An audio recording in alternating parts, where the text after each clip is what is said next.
Oh, God, sorry. That was... All right. Okay. I can't hear myself. Am I on? Yep. Hello. Radio. Good morning. I got nothing. Check. I can't totally hear. There we go. All right. Hey, good morning, everybody. Let's get our heads right on a Wednesday. Ben and Woods, 97.3 The Fan. I was just typing out a message in our group chat. We got an echo. There we go. Dual feed again. Somebody's messing with my stuff. Who can I blame? Frank, yourself. Only Is it yourself, me? I think. Yeah. I didn't mute my thing. Yeah, Did you do it? I just did it. All right, for thank you. No one Thank to you. blame. Damn it, The Frank. person in the mirror It's over not there. Frank's Yeah, fault. all right, start it over again. Here we go. In 3, 2, 1. All right, everybody, good morning. It's Ben and Woods, 97.3 The Fan. Let's get our heads right on a Wednesday. Good to be here with all of you. I was typing out a message in our YouTube feed to one of our tier ones, Beatrice, who happened to be at the game last night. I was just going to tell her that I'm sorry that she had to witness that in person at Citi Field in New York. And then I vaguely heard through my headphones the show was actually starting. So it is time to do some radio this morning. Don't know what that's going to sound like at all. We're all sitting in here lamenting our lack of ideas. But if there's one thing we're good at, it's piecing it together and figuring it out. You almost wish our baseball team was as good at piecing it together and figuring it out as we were. Mike Schultz should have you guys in for like a motivational speech. Well, they say Like winners find solutions, and we've been doing a lot of winning, and we've been finding a lot of solutions. And I think today is going to be one of those days where, the ace doesn't have his best stuff, and you're going to have to figure out how to scratch out enough runs to win, certainly. But it's good to be here, certainly, on a Wednesday. I'm Woodsy. That's Paul Reindl. He's the executive producer. Good morning, Paulie. Hey, how are you? And Ben, I'm great. And Ben Higgins is your friendly neighborhood sports anchor. Good morning, Benjamin. Good morning, everybody. It's good to see you. It's good to see you. Yeah, I'm not feeling 100% either. Not sick or anything. Just, I don't know, maybe a little worn down at that. All the stress of this season now kind of coming to a head in the last couple of weeks. I did something yesterday that I have done once here at Odyssey. Stroganoff? And now I've done it Channel 10 as well. No, Stroganoff. You did that here at Odyssey? I fell asleep during a meeting. Again? Pretty sure I did. Oh. We were having a seminar about the ethical and responsible use of artificial intelligence as part of our, journalistic news gathering practices. Most of the time you can't use AI at all because you're reporting on, and at some point I realized I must be out, and then one of our photographers go, "Ben, this entertaining to you?" And no, Got called out. I think I got called out. I go, yeah. No, he did it. Who's this guy? Ike. Oh, he's one of our veterans. Oh, my goodness. Ike. What are you doing? That's Give him all right. a gentle nudge. He was on the other side of the room. I would have called you out too. Hey, Benny! Ben, what did you think of that? Ben, I'd love to get your thoughts. All right, it was the perfect combination. It was that witching hour in the afternoon. Yes, dude. Like 2:30. And the subject matter was a little dry. Let's just say this. It was above my head in terms of there was a lot of technical stuff, like how to fill out a Freedom of Information Act request to the government to release documents, and using AI to help you put together this form.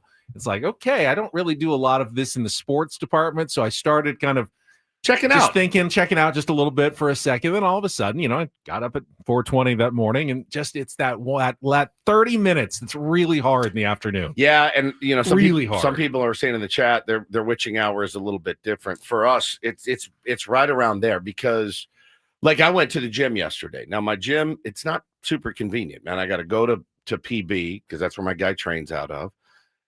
Then I got to wait an hour before he's done with his client. So it gives me time to go foam roll. I really get a good stretch in. I get good cardio before all that stuff. I knock that out.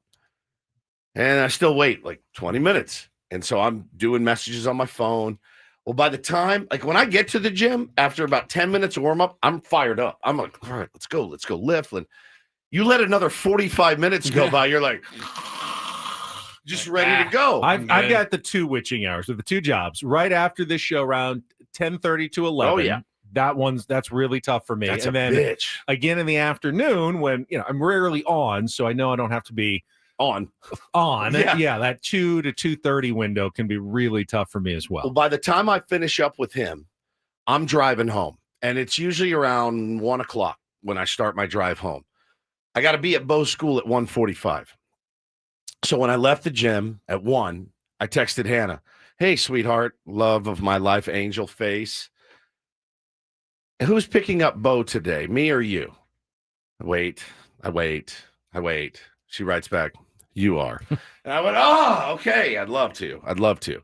So I did, went and picked him up, and then I'm done. Like I got him home and was like walking into walls at that point. And that's really my witching hour. The about 2:20 to about 3:30, I'm just wrecked. And then sometimes you got to go pick up the other one. So it's just, and by the time, and when they get home, it's over. There is no more rest. There is no more relaxation. It is just, it murders me in the afternoon. And I see some people saying coffee, 5-hour energy, you need to take something to get through the day. I don't like doing that. I coffee right now when I know for the next 4 hours, I need to be on and alert. Sometimes in the afternoon, right before, the TV hits live, 4 to 7 o'clock window, I'll grab another cup, but I don't want to do it in the middle time. Then I'm just wired all day, and I don't think that's good for my health. So I will let myself, check out a little bit for 15, 20 minutes at a couple of times during the day, a little rest, maybe even a nap if I have the opportunity. Didn't have that opportunity yesterday. At least I shouldn't have had that opportunity because I was in a meeting with other people. But sometimes your body just decides, you're still going to be tired in this moment. I could not go sit through a meeting right now, a seminar, if you will. It's a meeting I could. Like, hey, we're meeting about the future of the station. But I had nothing to say. There was no questions from me. I was simply there like a kid in a classroom who had no report to do, just listening to other people talk about something that wasn't particularly interesting to me. And it was in person or was it? In person. In person. Yeah, I was not on Zoom. The old 25-minute, 30-minute nap is just so clutch. It's just so clutch. I had one of those weird nights too. Obviously the Padre game was ass. I mean, just straight up total butt. Terrible. Those are the games that infuriate me the most. When you're waiting, we waited 48 hours to watch our boys play again up to New York. All right. And you sit and you sell yourself all day. Oh, guys are going to be recharged. A couple days off for Manny. This is going to be great. Mets are reeling. You got a woman playing the violin out there pregame. That was Francisco Lindor's wife. They're literally playing violins on the deck of their Titanic. And what do? They start plugging holes on the Titanic because the San Diego effing Padres get to town. And so I'm waiting. Dad, are you coming to my soccer practice? No, I'm not coming to your soccer practice. I got the San Diego Padres to watch. Okay. See you later. Love you. Have a great time. Dad, are you coming to my music class? No, I'm watching the San Diego I've been waiting 48 hours. Babe, are you coming to the post soccer practice pizza party? No, I'm not. I'm here. I'm watching the Padres. I've been waiting 48 hours. I'm not going to. Quit asking. And what happens? Pants around the ankles, just right on the mound at Citi Field. So we'll talk about that game, certainly, but such a bummer, such a drag to wait that long. Just giddy with anticipation, knew I'd have the house to myself. Within 15 minutes, I was in my backyard hitting off the tee. 15 minutes. I was like, that's it. I got to get my work in and garbage game. But so watch that game, got the kids down, and I'm like, oh, of course, Shohei Ohtani's throwing a no-hitter. Full at him, just they just took him out. That's weird, but I get it, saving him. Next thing you know, it's 6'5", hungover Phillies. So I'm like, well, that's pretty cool. I'm going to go to bed. I'll see how it works out. I pass right out. I'm exhausted. Wake up, 10:45 p.m. What? Wide awake. Now, I think what got me, Paulie, and I think you're watching it too, I fell asleep with the Charlie Sheen documentary on in my ears. I crushed that over the weekend. I fell asleep with it on. Go ahead. The lifestyle he lived. He missed shows. He did a lot of drugs. Yeah. He you couldn't live more on the edge of death than Charlie Sheen did. He wasn't afraid of a 5-hour energy in the afternoon. No, to stay he was awake. not. He was not. He wasn't afraid of a 5-gram rock at 3:00 in the afternoon. So I'm watching that as I'm falling asleep, and it's really when he got into with Denise Richards and the part two. Yeah. And I swear to God, man, I woke up in an anxious state of and I turned it off real quick, and it took me about an hour to get back to sleep. I was pacing around my house. So I was out of bed, roaming around, going, I gotta figure out something. You can't watch that stuff before you go to bed. That's all I thought about was just the anxious lifestyle thinking about he lived. falling asleep to that and subconsciously hearing all of that. Yeah, and then I smoked the 4 rocks, and then I missed this meeting for this movie, and then I had a porn star over, and I'm just laying there in bed. I'm like spinning out into the ether in the middle of the night. You do a really good. Winning. That's what I do, winning. It makes me so uncomfortable. The documentary is insane. It's insane. It's a 2-parter on Netflix. Part 1 is pretty wild and cool, it's though. a lot of the story of his upbringing. Yeah. I mean, partying with Nicolas Cage Yeah. and Sean Penn, and then you kind of get a sense of where everything's heading. And then part 2, it's both the ex-wives are there. It's all of the 2.5 Men stuff, the winning. I mean, it's off the rails. Are you watching on your phone with your headphones in? How do you? Yeah, I have my AirPods. You have your AirPods in. See, now I feel like is part of the issue. Now I understand why you do it. You don't want to disturb Hannah, who's next to you. But when I watch on my phone, if I'm falling asleep, I'll just hold it with the volume, because if I fall asleep, it's not continuing to play in my ears for the first hour while I'm sleeping. It's just done, and it drops. And I turn it off.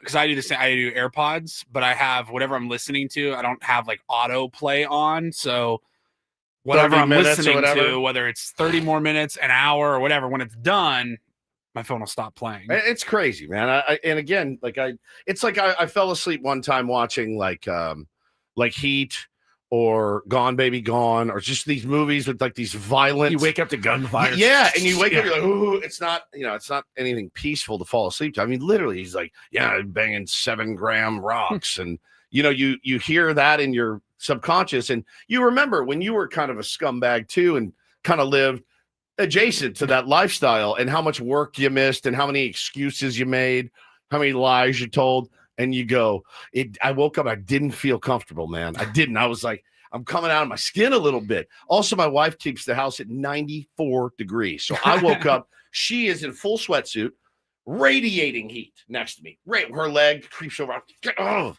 98 degrees in my home. And again, in a full, thick sweatsuit. And I'm laying next to this ball of heat. And there's it was like a swamp. There was no air circulating through.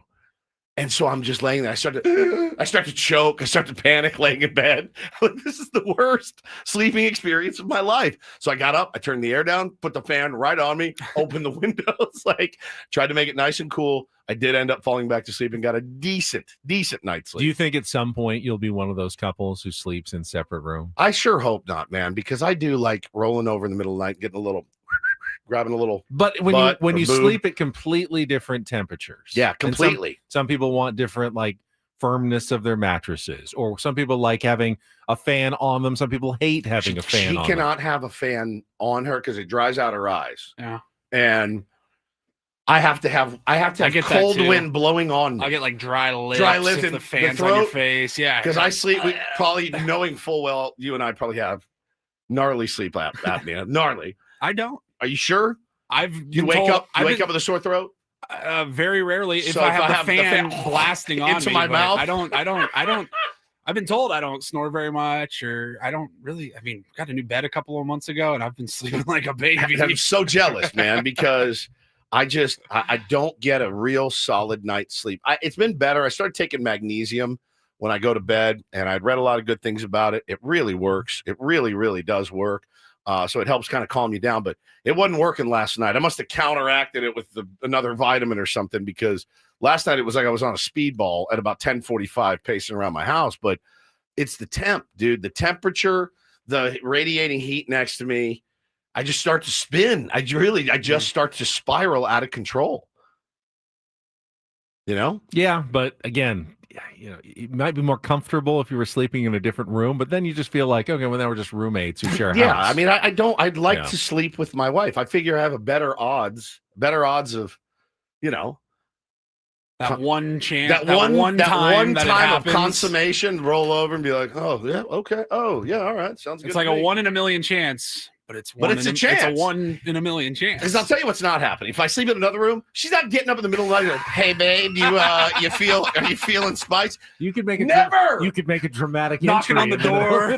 Yeah, then it's like some rapist is coming to my room at midnight. No, I don't want to scare her to death.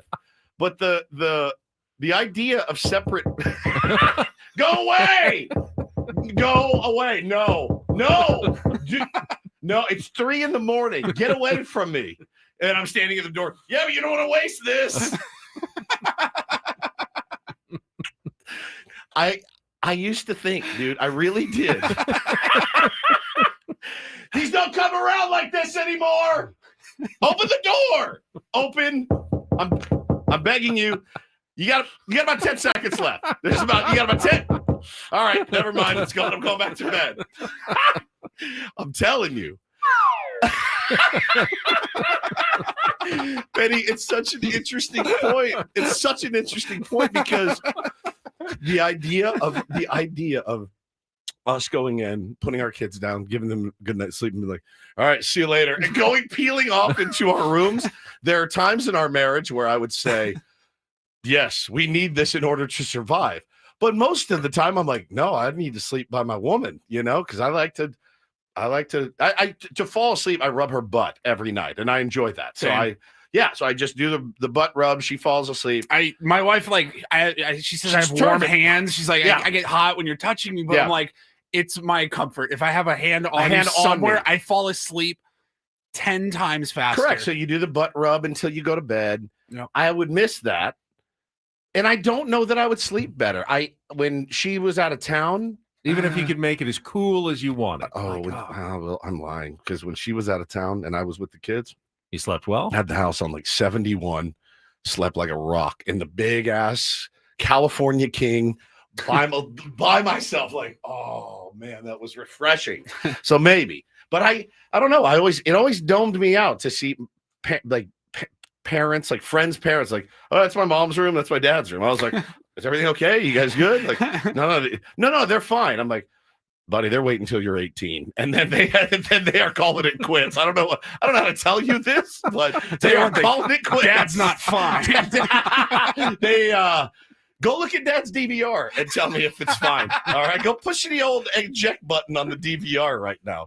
But yeah, Hannah said that's why our bill was so high last month. Yes. I don't want our house to look like the movie Time to Kill, where they have no air conditioning in Mississippi and they sweat through the night all the time. So I don't think I could do the separate bedrooms, man. I just don't think I could do it. Like, I think I'd be bummed out. I'd be like, what did I get married for if I'm in here sleeping by myself? Like, it doesn't make any sense to me. But yeah, so listen, that's our start to the program this morning. I'm a little punchy. I'll say that. Yeah, again, I hated waiting 48 hours for that game. Yeah, it was tough. A real letdown. It was very frustrating. We'll get into it. Set the menu for what we've got coming up here on the Wednesday edition of Ben and Woods. We'll do that right after our first check of traffic with Kelly Danick here on 97.3 The Fan. From the 855 Get Ross Traffic Center, protecting San Diego after accidents or injury, here's Kelly Danick. Traffic is driven by Sedano Ford and Sedano Lincoln in beautiful downtown La Mesa. Good morning. Got a few problems already. Emergency crews on scene of a solo vehicle accident South 5 coastline past the Aliso Creek Rest area. Apparently this vehicle went over the side around 3:15 this morning. They're still trying to retrieve it, so they got the right lane blocked South 5 past the Aliso Creek Rest area. Also in the North County, eastbound 78 near El Camino Real, got a crash involving a big rig and a pickup truck. It's severed to the right shoulder. And somebody has dropped a couch in the slow lane, southbound 5, just past Imperial. Your new ride awaits at Sedano Ford in La Mesa. The September to Remember sales event is here. Lease a Ford F-150 STX for $429 a month. Biggest inventory awaits in La Mesa. For more details about these offers, visit SedanoFord.com. I'm Kelly Danick with Ben and Woods, San Diego's #1 sports station, 97.3 The Fan. All right, coming up at the bottom of the hour, we'll get into the Padres crap up from last night's game. It will be, of course, a heavy Michael King discussion. Maybe that was the hardest part about last night's game. You think Michael King is heavy? He's put on weight? No, we like Michael King so much. 100%. And it makes it hard to watch him struggle. I don't like him any less after last night. No, of course not. But I think it's harder to watch a player who's one of your favorites struggle as opposed to just the team in general. Yeah. Like specifically, it's hard to pin last night's game on anybody other than Michael King. Correct. Really is. Yeah. I mean, could guys have performed better offensively? Sure. But, this one was on Michael King. I think he would be the first to tell you that. And it certainly brings up some questions about the Padres' playoff chances.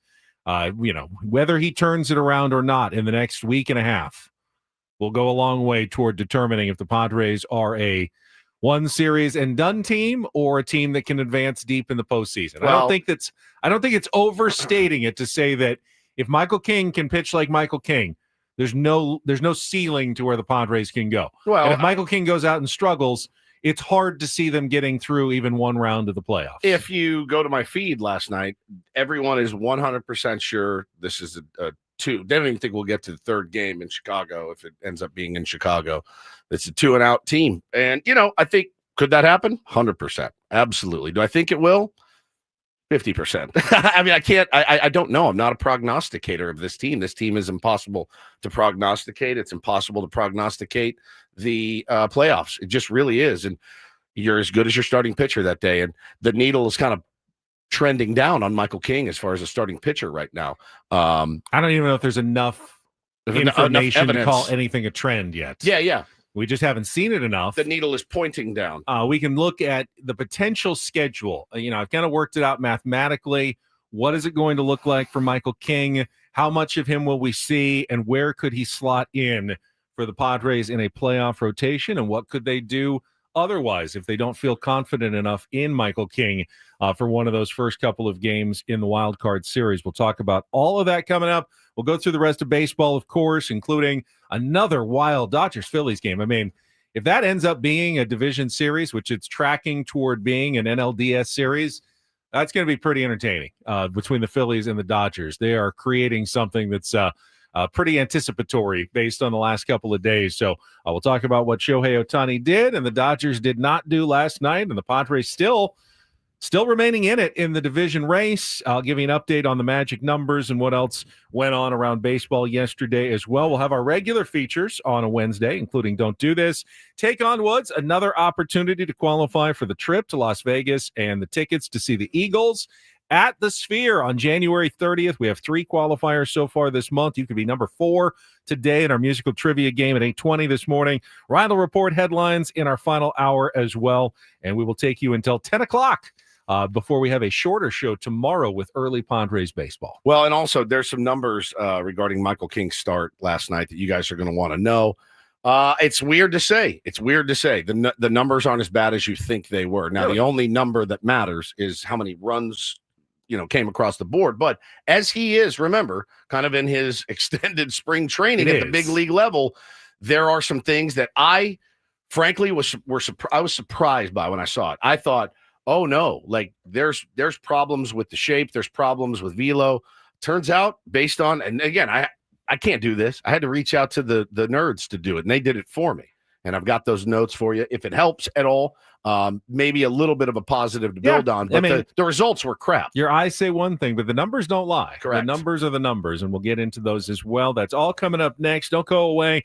Glad to have you with us, Tier 1s, on a Wednesday morning. We'll get through it together on San Diego's #1 sports station, 97.3 The Fan. Gambling problem? Call 1-800-GAMBLER. GEGE 000466. For a full list of games and rules, play at 7 Mile Casino. Visit 7milecasino.com. Hey, if you can't sleep at night and you're looking, hey, you know what? I'm just giving up. Might as well head down to 7 Mile Casino. It's open 24/7. So when you get up at 1 in the morning and you go, I'm not falling back asleep. I need something to do. I need a couple of hours to fill. 7 Mile Casino is there for you with an upscale card room, with San Diego's best spread of games. California-style blackjack, Texas Hold'em poker, Pai Gow, and Baccarat at any hour of the day. It's actually not your worst idea of all time. It's really, really not your worst idea. You could, because it's open again 24 hours. Smoke-free environment as well. No slot machines. Just go in, nice, friendly, cool card room, and sit down with some like-minded people, play some cards, have a great time. I've had a delicious breakfast there when we were out there for that Dodgers game. It was a blast. And the breakfast was good. The lunch is good. The dinner's good. The brunch on the weekend's great. Temperature's comfortable. Temperature's great. I think they do run the air if they need to, although they're right there on the coast, so it doesn't get hot. Maybe I can sleep there. You go sit out on the patio. It'd be a lovely place to enjoy yourself this time of year. Check it out today. It's our place. Make it yours. No long drive necessary. 7 Mile Casino, just 7 minutes from downtown.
Hey player, this is all yours.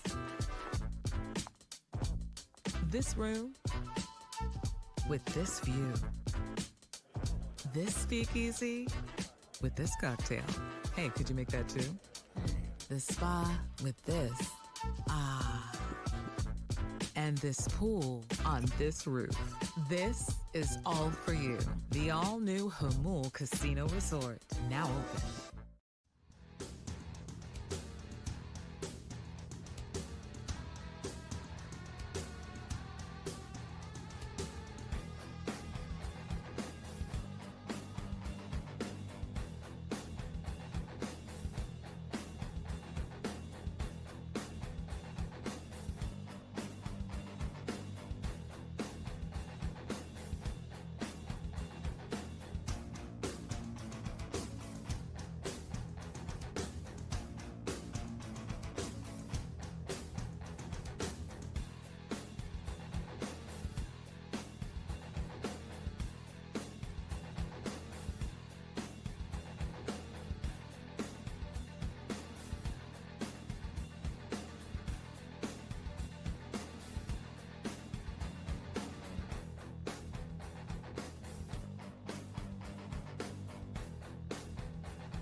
Quick update on the National League playoff chase for anyone just getting up this morning. The Chicago Cubs are pulling away for the first wild card. They won again last night and are now 5 games ahead of your San Diego Padres. They got Paul Skeens last night, didn't they? They did. Yeah. They scored. First time Skeens has ever given up multiple runs in the first inning.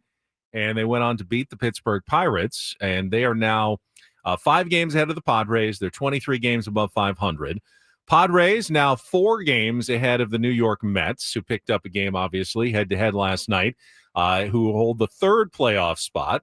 And then the Mets remain a game and a half above the Arizona Diamondbacks, who won their 4th in a row. They beat the Giants on a walk-off last night. So they actually put a little bit of distance between both themselves, the Giants, and the Reds, who lost to the St. Louis Cardinals. So they're both 3 games back of the Mets and a game and a half back of the Arizona Diamondbacks. What does it mean for your San Diego Padres? Well, their magic number to clinch a playoff spot remains at 6, even though the Reds and Giants both lost.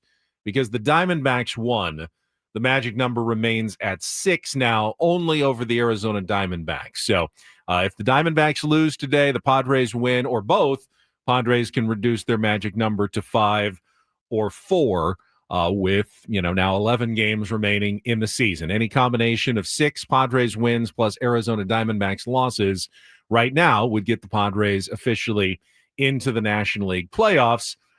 That could change, obviously, if the Reds or Giants go on a winning streak at some point, and then you'd be looking at the magic number against those teams instead of the Diamondbacks. But right now, it's the Diamondbacks, and the magic number sits still at 6 going into today's games. Made a lot easier if you just win your baseball games. It's a lot easier if you win your baseball games. You can get that magic number down a lot quicker, yes?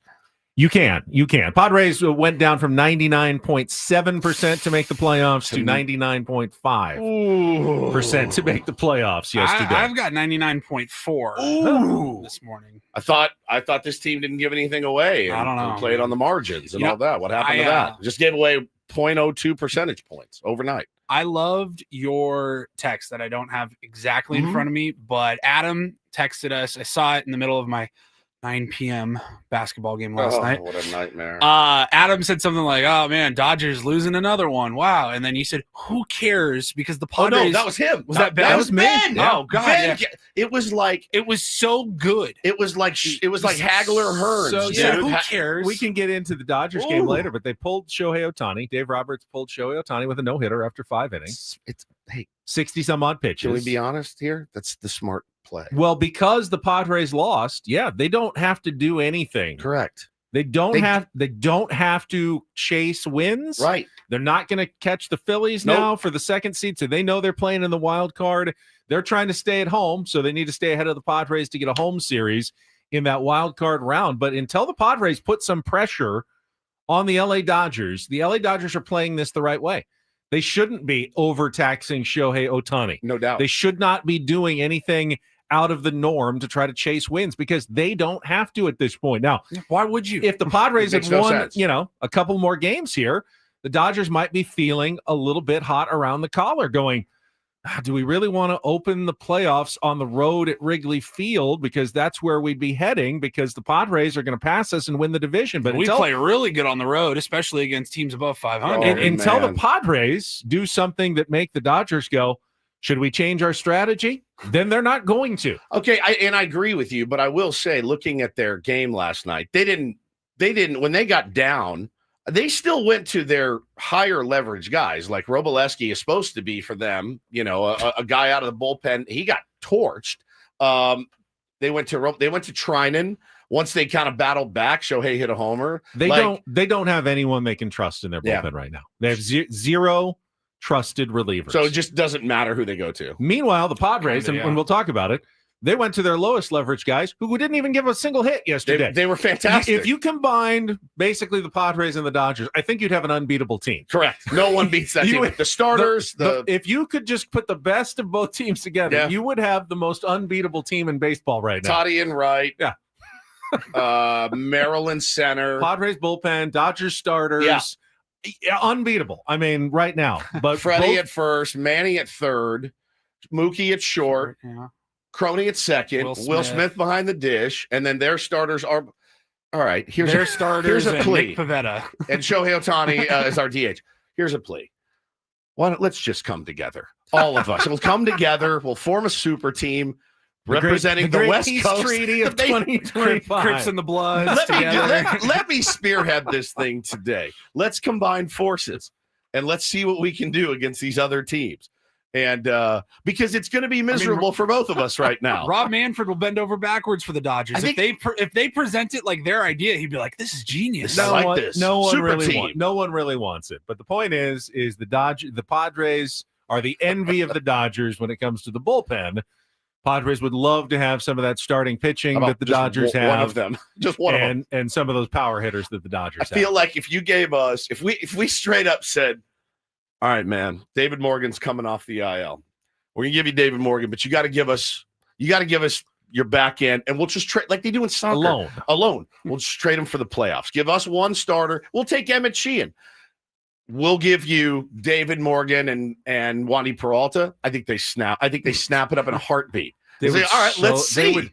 They would love David Morgan and Wandy Peralta right now. They would love them. They would love them.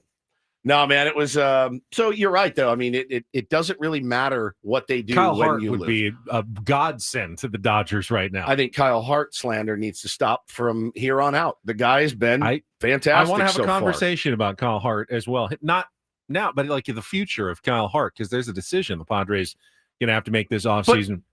Are we going to do the? Want to do the? Yeah, we're going to get to the crap up. Okay, because I've got those numbers that I teased about. Let's get to the crap up. All the highlights, lowlights from yesterday's game. We'll do that right after this check of traffic on 97.3 The Fan. From the 855 Get Ross Traffic Center, protecting San Diego after accidents or injury, here's Kelly Danick. Traffic is brought to you by Park 101 in Carlsbad, North County's football headquarters. Well, emergency crews have finally cleared that crash on southbound 5 coastline past the Aliso Creek rest area, so speeds are looking good there. Accident eastbound 78, El Camino Real. Pickup truck and a big rig involved in this one. It's over to the right shoulder. Now getting reports of a stalled vehicle on North 805 to the East 905 connector ramp. It's over to the right shoulder. Football is back, and Park 101 in coastal Carlsbad is your game day headquarters. 10,000 square feet, 19 TVs, Bills Backers Club specials, cocktails, and ice-cold beer. Park 101 at the Carlsbad Village, North County's home for football. I'm Kelly Danek with Ben and Wood, San Diego's #1 sports station, 97.3 The Fan. It's a shame if they lose. You got a problem. Oh, a shame indeed. I couldn't agree more. Here are the lowlights from yesterday's game. What the heck happened? Are you kidding me? Can't even believe it. It's the Padres wrap-up. presented by Hamul Casino Resort, the player's place. We'll give it 16 minutes of salt, and then we'll, get back on the bump and figure it out. Ace is loaded. Here's the pitch. Nimmo swings, lines it to the left field. That's a base hit. Lindor scored. Soto will be held as the throw comes in from Laureano. Now 4 straight singles for the Mets to begin the bottom of the first inning, and they take a 1-0 lead. Second and third, 2 out. He swings at the first pitch and a fair ball on the grab up the right field line. Alonso has scored. Nimmo's on his way. McNeil into second with a 2-run double, and it's 3-0 Mets here in the first. 3-1 here, launched in the air, deep to right field. Fernando is back. He's going to watch. It's going to go. Up over the bullpens in right center for Brett Beatty, a 2-run homer, and a little bit of a nightmare here in the bottom of the first inning at Citi Field. The Mets now lead it 5-0. Resource. Jackson Merrill, first pitch swinging in the air to deep center field. Mullins is back. He's going to watch. It's going to go. 3 straight with a home run for Jackson Merrill. Padres are on the board here in the second inning. Merrill, another one. And it's 5-1. 1-1. Cronenworth swings, hits it in the air, very deep to right center field. Mullins is back at the wall. This one gonna go. Jake Cronenworth leaves the yard for the 11th time this year. And the Padres not going quietly. A lead home run here in the third inning at 7-2. And boy, has Mullins been an illustration of that as he drives one to deep right field. And what do you know? His second home run as a Met as he puts it over Tatis's head near the 370 marker. And boy, the 4th home run of the night against Michael King. It is now 8-2 New York. As Fermin sends one in the air to left field, pretty well struck. Nimmo's going back. He is at the wall, looking up. It's going to go. Freddie Fermin with his second as a Padre. 3rd home run of the night for San Diego. Unfortunately, all solo shots. And with 1 out here in the 8th inning, it is now 8-3 Mets. He sends one in the air to center field. And routine for Mullins. Into the left center gap. He's there, and he makes the catch to end the game. Mets take care of their business here tonight. They jumped on Michael King early, and the piggyback of Clay Holmes and Sean Manaea works to near perfection as New York takes game 1 of this series by a final of 8-3. Some good, and then some misexecution that they made him pay for. Looking to Ruben, talking to him as, of course, the game went. I mean, first of all, they came out very aggressively. Very aggressive club came out. I wouldn't say got him on his heels, but they were coming at, swinging the bats, some balls that just over the middle of the plate, and they put up a big crooked number. Mike Schelt talking about the performance of Michael King in his second start since coming off the injured list. Not a good one last night as he gives up 8 runs in 3+ innings pitched, all 8 of those runs. And the Padres lose to the New York Mets 8-3 in the series opener at Citi Field. And clearly the concern here is Michael King. Is there enough time for Michael King to get right and be the Michael King that was one of the best starters, probably the best starter in the National League from late May through the end of the season last year? Can he be that guy in time for the playoffs? Because there's not much time left for him to get there, Woods. No, there's not. And, I saw people saying, well, you got to send him down to the minors. Minor leagues are over. They're done. They have no more. They're not. There's 1 week of AAA games, but to do that. Yeah, they're not going to. Sending him to the Pacific Coast League is rarely a formula to get someone right. You've kind of watched what they've done in L.A. I mean, Shohei has pretty much rehabbed by throwing, short starts. Short bursts throughout the year. Started with 1, built up to 2, but Michael King had the knee injury. That's kind of where we would have been had he not had the knee inflammation. And he would have been, at 8-10 starts under his belt, Ben, without that knee inflammation that sidelined him again. I think, he'll have at most 2 more starts in the regular season, and then, lines him up to pitch maybe a game 2, I think. Yeah, that's I did the math, and you could, if you wanted Michael King to start game 1 against in the wild card series, presumably if against the Cubs right now, you really would only be able to start him one more time. But if you wait until game 2, you can start him on Sunday against the White Sox, and then Friday next week, maybe a limited start, but a start against the Arizona Diamondbacks, and that would put him on regular rest for a game 2 start with Nick Pivetta, presumably your game 1 starter. He'll probably make his second to last start today and then one more start next week, and then be ready for the postseason for the San Diego Padres. The question is, you have the numbers. I think the eye test said, not only was Michael King missing on location, but the pitches didn't look like the typical lane-changing Michael King pitches that we've come to know. But that's not what the numbers said yesterday, is it? No, it didn't. And actually, I one of those things where I'm like, I'm glad that these guys went and looked this stuff up, because if I was just going by the eye test, which is what they used to do, Ben, for so long, I would have said the 2-seamer's flat. The sinker was not great. I would have said everything is flat. I mean, it was location. That's really the only thing that mattered last night, was Michael King's very poor location. But when you look at some of the numbers and you thought about velo and things like that, and of course I have lost my numbers. They were right in front of me. You riff for a second. Something's wrong with my computer. Well, I will tell you that Michael King after the game confirmed that. He said the problem was my location. I was not spotting my fastball where it needed to be, and I cannot be effective if I don't do that. So my buddy Clark went and put this together. The pitch shapes, he said, look solid. Looked like they always do. His sinker averaged 1.1 more horizontal break than it did in 24. Velocity was in line with 24. He was moving the ball even more than he did last year. Which is hard to believe, because I watched one 2-seamer in particular. It just went just straight. Changeup average. I was going to say, if he's moving the ball so good, how come the ball wasn't moving? How come the ball? Well, yeah, exactly. The ball was moving. It was moving over the fence. Fastball average 1.4 more inches of induced vertical break. The changeup had more arm side run than it did in 24. But again, command is something he's going to have to refine. Well, it tells you that, movement on pitches isn't the only thing that makes a pitcher successful. Right. They have to locate those pitches.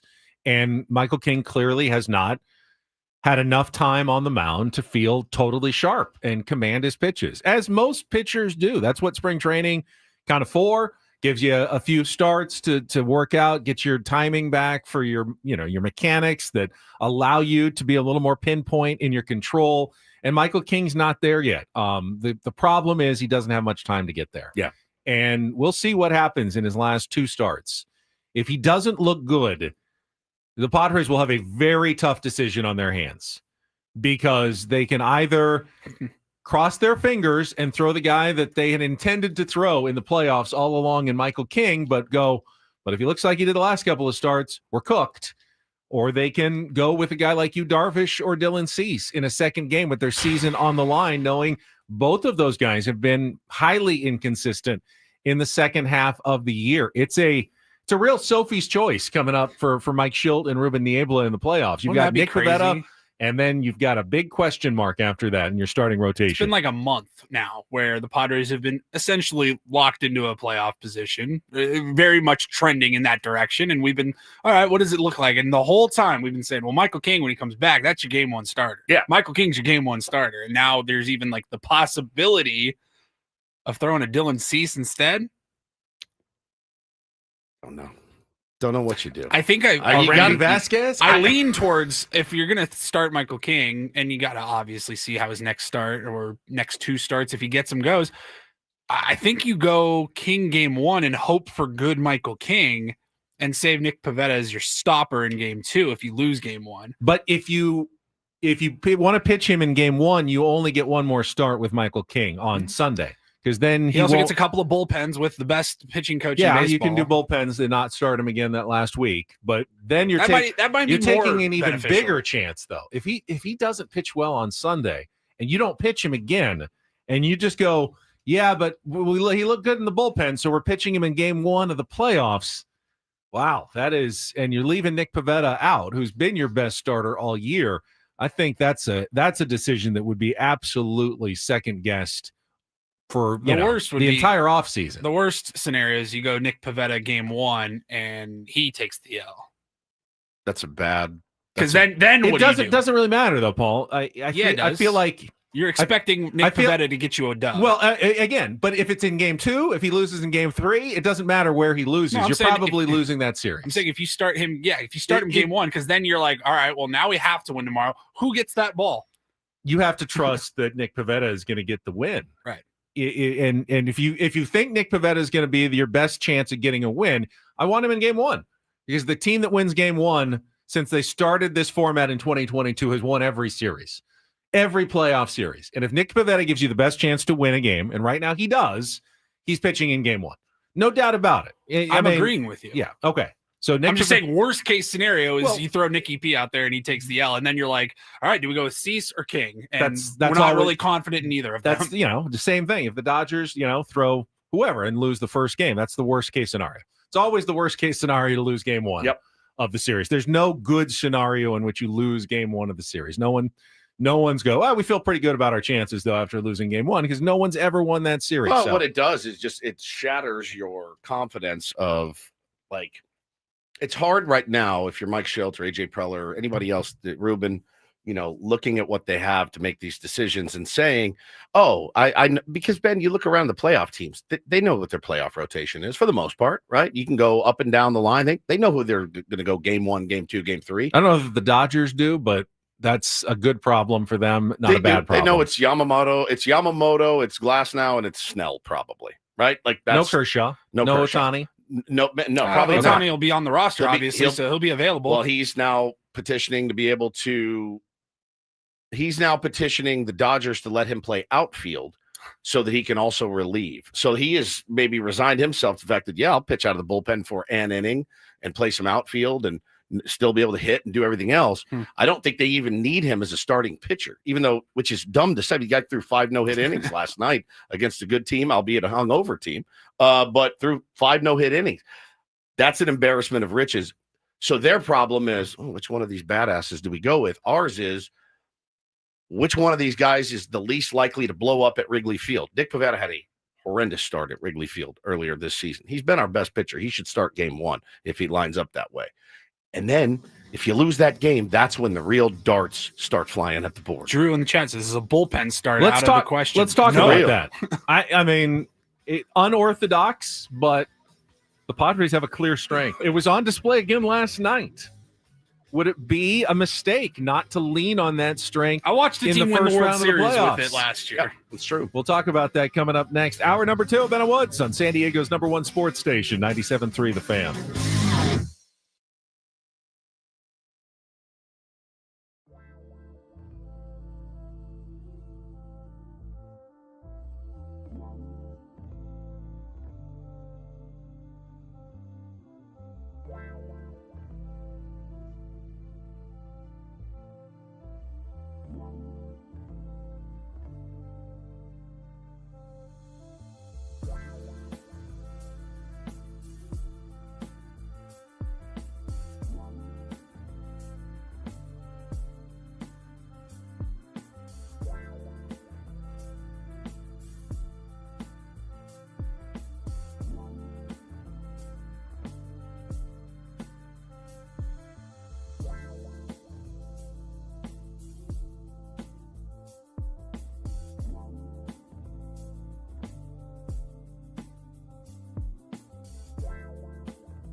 Shohei Ohtani pitched 5 no-hit innings against the Philadelphia Phillies, striking out 5, and was taken out of the game. Phillies came back, beat the Dodgers 9-6 on a 3-run home run by Rafael Marchand in the 9th inning.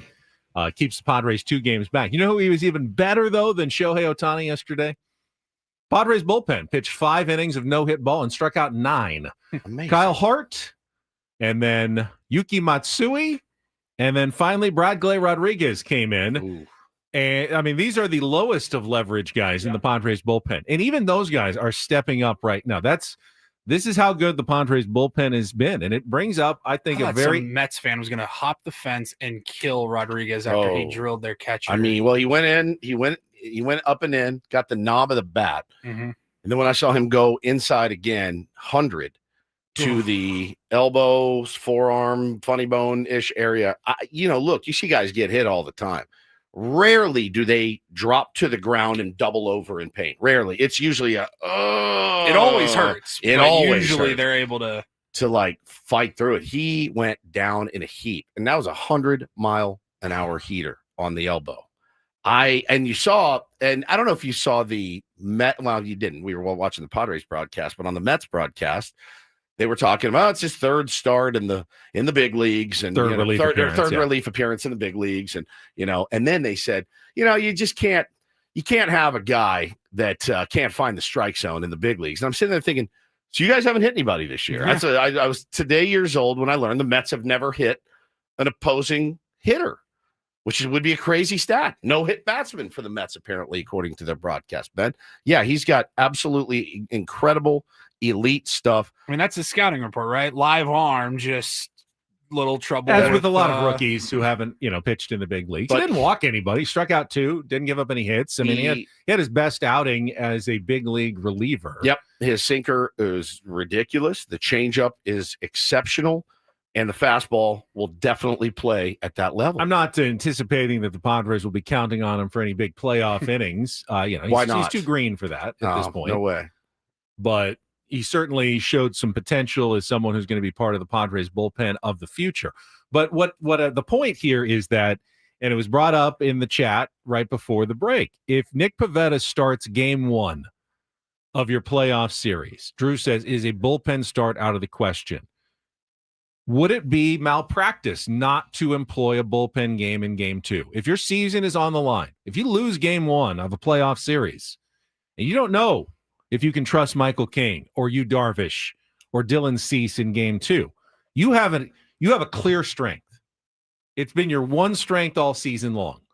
And if you let the playoffs die without employing that strength, if you get behind in game 1, there's, you can try to chase, but if you lose game 1, 5-1, and you never have a chance, and you go into game 2, don't you want to empty your biggest strength in an attempt to keep your season going? It sounds fine and dandy. It does. With 3 games in a row, though, you get to game 3. Let's say you're able to piece it together. Let's say you piece it together. Now, that's always the move, right? Hey, we play for today. In the playoffs, it's game 7.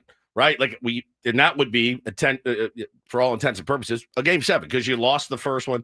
You got to win that game. Season's online. So you empty it. You worry about tomorrow.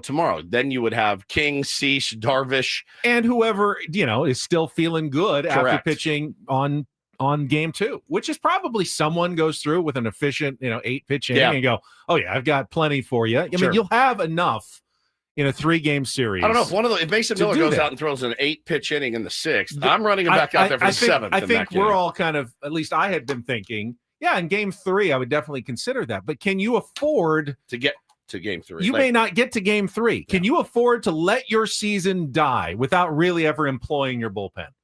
Because you can't guarantee yourself a lead in game 1 or 2 to protect. Can't. And it obviously depends on how game 1 goes. If game 1 goes against you, I think you empty the tank. You do what you have to do. And if that means, Dylan Cease comes in the 3rd inning and tries to, if you can get a lead, fine. But do you even put a starting pitcher out there in game 2? Do you simply look at the matchups and go, all right, here's who I like in the 1st inning against, if it's the Cubs. Right. Whoever's batting in the 1st inning. Pete Crow Armstrong, Kyle Tucker, if he's healthy, whatever. Then here's who I like in the 2nd inning. Here's who I like in the 3rd inning. And simply play your best matchups for 9 innings with your ultimate strength, your bullpen, and try to find a way to win that game. And if you lose, then you go, well, at least I threw my best arms at this team and gave myself the best chance to win. Steve says this is silly. I would agree with you, Steve. Silly. If it was 15 years ago, I'd say, yeah, you're out of your mind. This is how the Dodgers won a World Series. Now, in a 3-game set, you don't have the opportunity to punt a game if your starter fails. You don't. To rest your bullpen to go out and attack the next night. You just don't. You don't have that ability.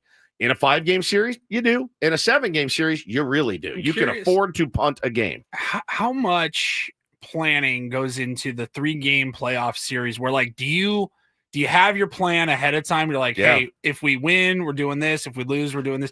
But, like, what if you lose in game 1 with your high leverage guys? Right. You lose which is possible. A 2-1 game. Right. They'll pitch in game 2. I mean, everybody can pitch 2 days in a row. Can you do a full bullpen game after using all those same guys? I think you can if your season's on the line. Yep. And then you figure it out in game 3. And, maybe your offense lights it up in one of those games. You don't know. But as Steve says, you will be employing our greatest strength in the 5th inning of every game. If you wait until the 5th inning, you may be behind. It may be too late. Yeah. That is my worry. If you wait even until the 5th inning, you mean our offense hasn't given you enough early leads this season, Ben? If you wait until the 5th inning, you may have neutralized your own best advantage. And see, David, I disagree with your comment. He says if our pitching is so bad to where we throw a bullpen game in the 2nd game of a wild card round, it's already over. That's just not true. I mean, if just go back and watch the postseason last year. Just go back and watch the postseason last year and how the team that won it all literally just wore their bullpen out because it was their best. This Padres team, in many ways, is much better constructed for the playoffs than the regular season. Sure. A month in which there are more off days, a month in which they making contact, can make wild things happen. They don't strike out much offensively. The one thing they don't do enough of is hit home runs. But guess what? We've started to see more of them lately, especially from Jackson Merrill. Saw 3 last night. who hit his home run for the 3rd straight game. 5th time in the last 10 games that Jackson Merrill has gone deep. Hi, this is Jackson Merrill. There are some actual positive signs for the Padres because this is a team that is better constructed for the playoffs than the regular season. We weren't sure if they were going to get there at the start of this year. We didn't know if they were going to be deep enough, if they were going to be able to get there. Right now, it looks like they're definitely going to get there. 99.4% chance still that they're going to be in the playoffs. They can't win without at least some offense. They're going to need a couple of pitchers to come through, whether it's Pivetta, King, Darvish, in some games. But in the playoffs, you can lean on your bullpen much more heavily. There's nothing to save yourself for. There's off days that are built in for travel days. You can absolutely deploy your strength in ways you can't do it during the regular season. Mike Schultz can't do that yesterday. Well, and the difference is, though, as somebody pointed out in the chat, is who said it? Somebody, I want to give you credit. Maybe David. David said Dodgers scored runs in the postseason last year, and it's true. So here's their game log. They scored 7. They scored 2. They scored 5, 8, 1 2 to nothing, 1 9 to nothing. Scored 3, 1 8 to nothing, 1 10 to 2. Lost 12 to 6, 1 10 to 5, 1 6 to 3, 1 4 to 2, and 1 4 to 2. Little easier to deploy the bullpen when I don't even know what the average is. It's a lot. It's probably sounds like at least 4 to 5, maybe more. They scored 10 runs twice. But they only scored 2 in the game that kept their season going. Correct. Against Darvish. Correct. They only scored 2 in that game. And that could have been the end of their season right they only there. Needed to score 1. Well, but I'm just saying that in that game in which their season was on the line, it wasn't their offense that saved them. Yeah, it was Yamamoto. And the bullpen. Yeah. I mean, look, who cares at this point? We'll just flush it down the toilet, see how it comes out. There's a lot of different options that you have. Don't know that any of them are great ones right now, at least the starting pitching, certainly. And, of course, it's going to be a concern. And I do agree with you. Look, I would probably, Ben, go a more tradition. I may go with an opener into somebody to try to, play matchups in the first inning. But I think, then I try to get a guy out there that can eat 4 innings at least and keep you in a game. We have the pitching to do it. That feels more like a regular season strategy. Yeah, I mean, you can't. I guess you go with the pitchers you trust. If it's a starter or if it's a reliever, because you can't go Mason Miller, obviously, in the third inning. Right. You're going to have to save some of your higher leverage guys for later in the game. Those guys are still going to be later. But you can go Adrian Morejon in the fourth inning. Sure. Who do you trust now, though? Do you trust Kyle Hart a little bit more? You just said you kind of trust Bradley Rodriguez with that kind of stuff. I think I put him in the bullpen and use him. I don't know that I use him as an opener or anything like that, but I do think he's got the stuff to stay. Oh, I don't know that he even appears in the playoffs. I don't know either. I mean, look, the some teams will do this. They'll bring that kid up and they'll have that big power arm in the bullpen. They have to plan for that. They have to game plan for a guy that comes out of the bullpen throwing 100 with a nasty plus changeup. They have to game plan for that. And, if he was able to lock it in for an inning here, an inning there, it'd be a killer weapon. I'm not saying he's a guy that's going to be able to come in and replace Jason Adam and just boom, boom, boom, 3 outs. But, having that guy down there is big. I do wonder what the playoff roster is going to look like. You see the stuff last night and you go, oh, God, yes, this will play. Just because he hit Francisco Alvarez on the arm with an inside heater doesn't mean he's not trustworthy in the playoffs. By the way, I did want to talk about Kyle Hart because he has looked really good. Well, the thing last couple of weeks, somebody in the chat said Yuki has way better stats, and you guys crap on him. Here's the thing: Yuki just walks too many guys. If Yuki didn't walk guys, Yuki would be way more effective. You cannot give free base runners ever, but especially in the postseason. That's how you're thinking. He's got some nasty, that pitch when he's spotting it, he can be very nasty. Yeah. He's hard to watch. He always waits until the last second to throw the ball. Kyle Hart has not walked anybody in like his last 5, 6 But what he is doing is he's striking guys out now. He struck out 5 yesterday. And, he looked really good the previous time they brought him out as well. Padres have a decision to make on Kyle Hart at the end of this season. He has a $5 million club option or a $500,000 buyout. Is Kyle Hart worth $5 million for next season? Do you see him as part of the Padres starting rotation? I know it's a question more for the future, but a month ago I would have said, thanks. It was nice to get to know you, but I don't want to spend a bunch of money on a guy who really didn't look like he was a major league quality pitcher. Looked like he was a really good pitcher in Korea, but was probably hit his ceiling and was not going to be able to get major league batters out consistently. Last couple of weeks has opened my eyes to the possibility that Kyle Hart can get out major league hitters and can get swing and miss against major league hitters. And if he throws strikes, is $5 million a steal for one of your starting pitchers next year? You're looking to replace probably Dylan Cease and maybe Michael King next year. Is Kyle Hart one of your starters next year based on what we've seen? Conversation for the offseason. Yeah, let's talk about this in hopefully like a month and a half. See what he does the rest of the way. Yeah. But he's pitched better for sure. Yes. Quite a bit. All right, we have Don't Do This coming up next. I have some audio I think you'll enjoy if you haven't heard it yet. Former guest of the Ben and Woods program gets a little feisty yesterday with the media. In fact, it's another college football coach again. Yes. Yeah. We'll get to that coming up next with Ben and Woods after a check of traffic here on 97.3 The Fan. First, though, I get to tell you about Prize Picks. It is football season. It is time to set your Prize Picks lineups every week when you're watching your favorite football teams play on Saturdays and Sundays. All you have to do is pick against the numbers. It's stat projections, more or less, and then make sure you include those max discounts as well. Those are squares that you put in that you can combine with 1 to 5 other players for an opportunity to win big. The latest one, according to my email here, is Patrick Mahomes, 1/2 of 1 passing yard. So pick more in one of your Sunday lineups, or combine it with some Saturday lineups, or even combine it with baseball. You can cross your sports, do whatever you want when you play Prize Picks and win real money. The only thing you need to do to get started with daily fantasy is download the app at prizepicks.com. And when you do, use the code KWFN. You're going to get $50 in free lineups when you play your first $5 lineup. Again, use code KWFN to get $50 in free lineups when you play your first $5 lineup. It's fast. It's easy. I've been playing for about a year and a half now. I play like 2 or 3 lineups a week. Some people like to do multiple lineups per day. It's really all up to you. You just set your account. You can load it with Apple Pay or Venmo or MasterCard, and then withdrawals are quick and easy when you win. To get your money back at Prize Picks, where it's good to be right. Must be present in certain states. Visit prizepicks.com for details.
Hey player, this is all yours. This room with this view. This speakeasy with this cocktail. Hey, could you make that too? The spa with this. Ah. And this pool on this roof. This is all for you. The all-new Hamul Casino Resort, now open.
Back to the Padres talk in a moment. First, though, don't do this. Brought to you by Trust and Will.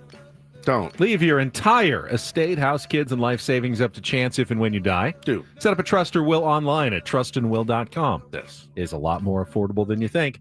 Visit trustandwill.com for more info.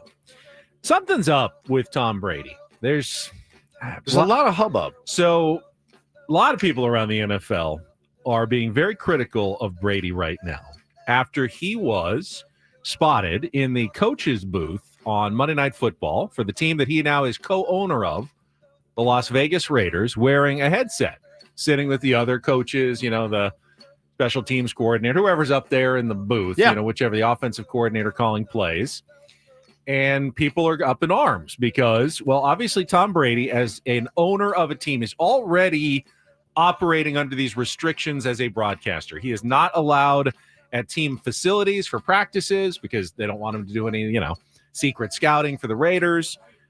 I thought they changed that. I thought he was. He's not. He is not allowed at the facilities. He's allowed to do production meetings with the coaches remotely, but not there. So he can zoom in, and then it's up to the other coaches. What do they want to tell Brady or not? Correct. So, they think this is the firewall, basically. So Tom can also be an owner and a broadcaster at the same time. Now, here's the problem. And Andrew Brandt pointed it out. So Tom Brady's, partner, who is he doing the games with? Kevin Burkhardt? Mm-hmm. Kevin Burkhardt gets to go through these meetings. There's nothing stopping Kevin Burkhardt from then filling in Tom Brady on everything that was talked about during these games, including stuff that might be useful at some point for the Las Vegas Raiders. So there's already a conflict of interest there.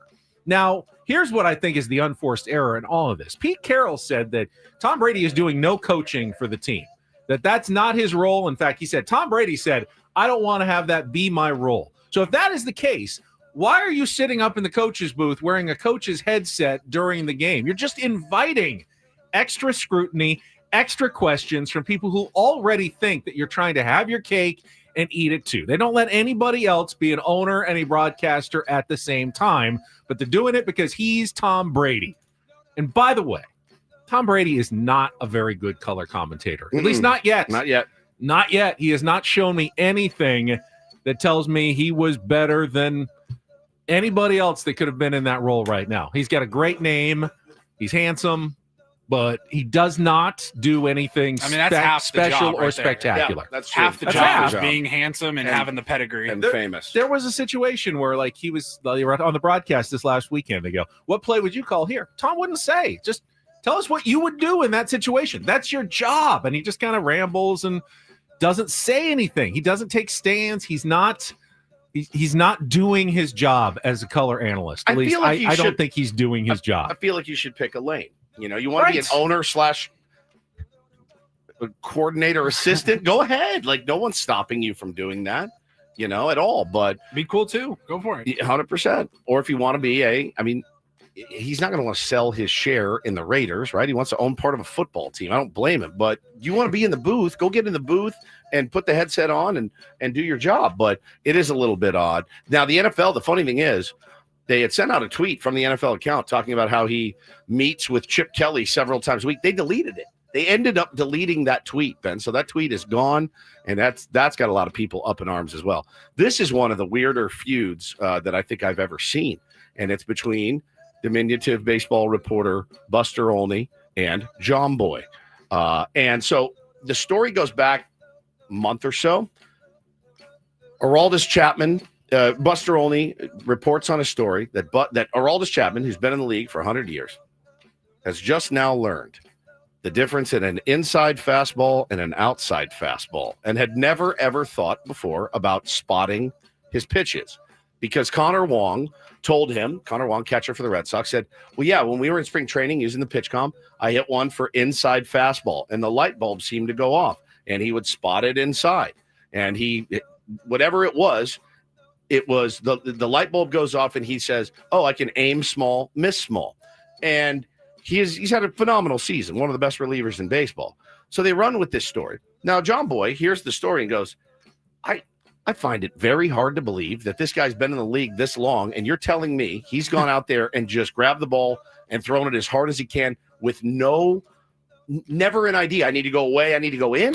That seems a little bit odd. Has not been part of. Command is part of every major league pitcher's game. So I would say that's certainly a fair point to raise. So that's all he said was like, I'm not saying your reporting is wrong. I'm just saying that seems a little odd. Is there a possibility that Aroldis Chapman has gone, maybe if I sacrifice a mile or two an hour, I can get better? Because he's throwing harder than ever. That's true. He's still throwing as hard as ever. So the interesting part is John Boy has Aaron Boone on, I think every other week, like we do with Schulte.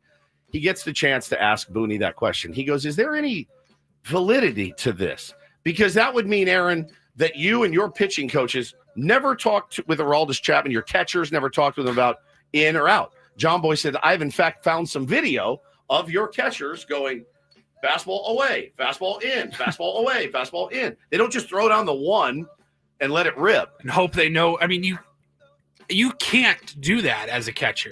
Like, no. If you get crossed up, we saw it with Framber when the catcher wore it right in the chest. Well, it's not even like if you don't know where that pitch is coming as fast as it is coming, you would have seen so many more passed balls and balls off the catcher protective gear. So basically the point is though, is John Boy just all he did was say that seems a little odd.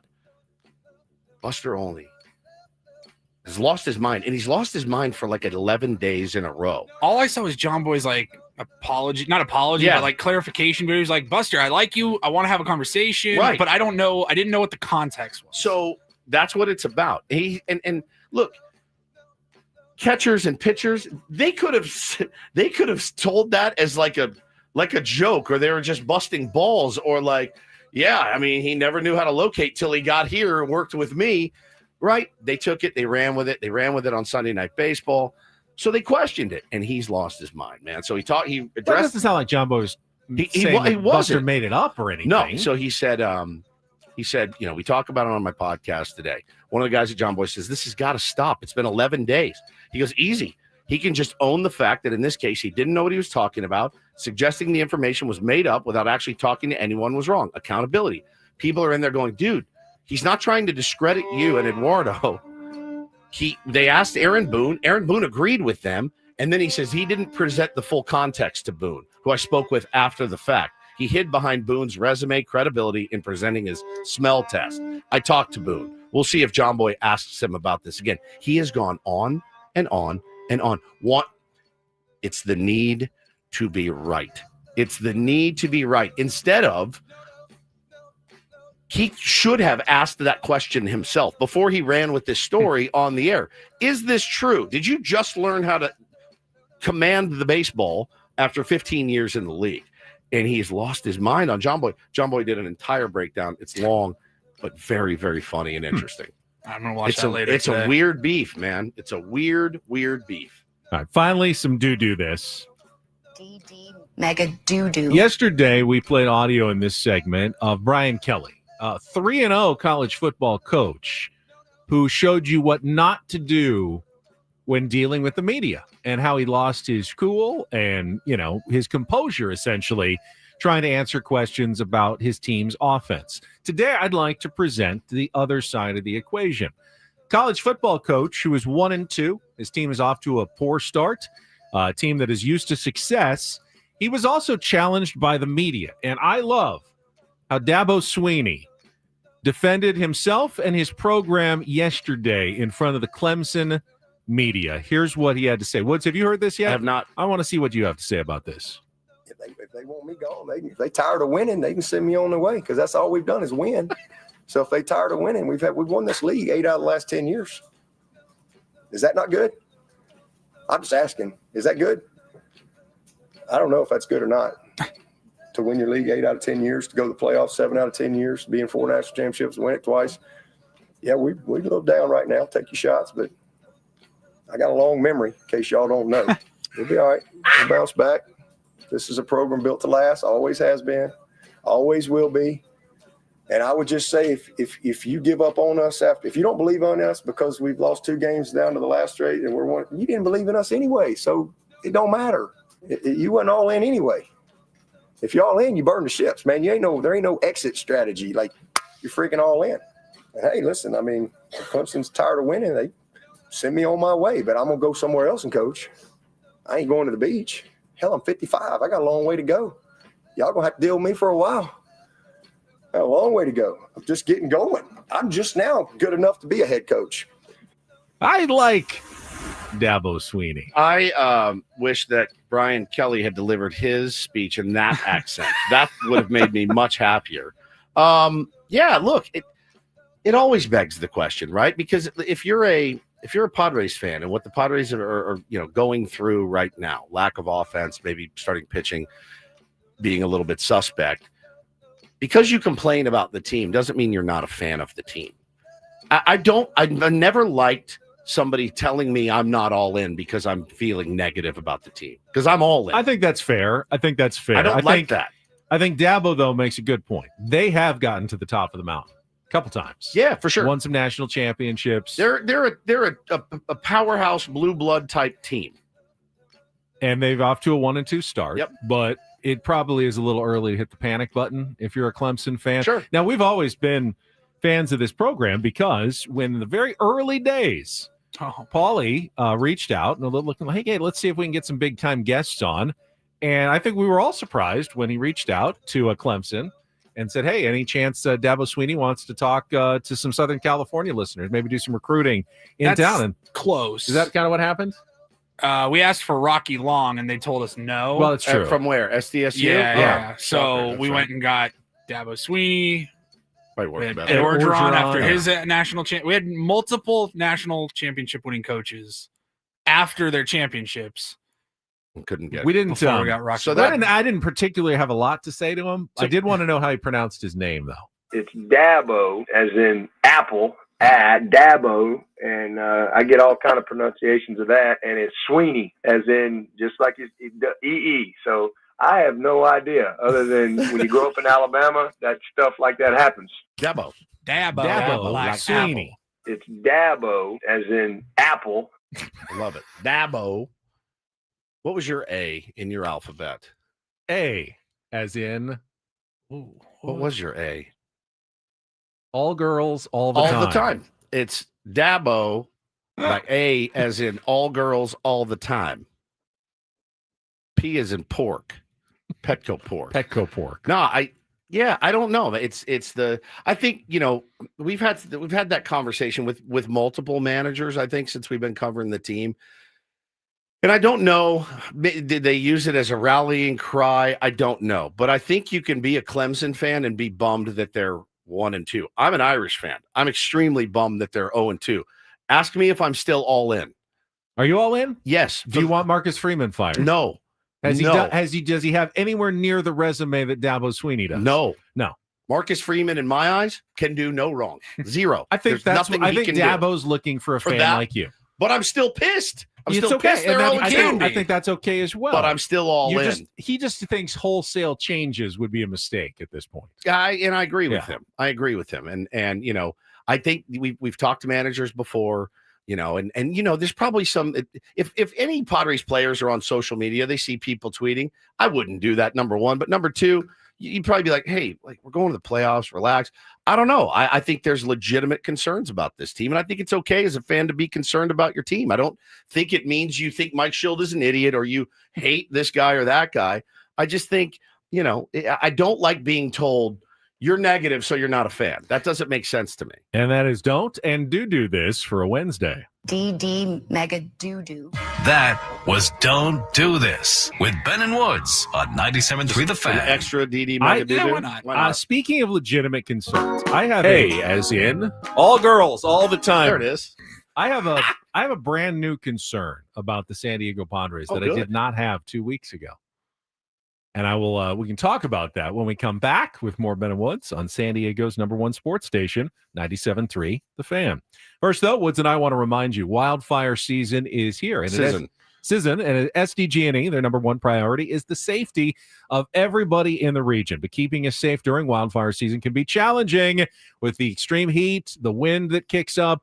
The power lines can be a real danger. And the only thing they can do to make sure everybody's safe, shut that power off, which, of course, is a major inconvenience. Look, man, sometimes when you get the alert, you feel like their #1 priority is to inconvenience your life. They don't want to do it. They don't they wish they never had to do it, to shut off your power. They know it's kind of a pain.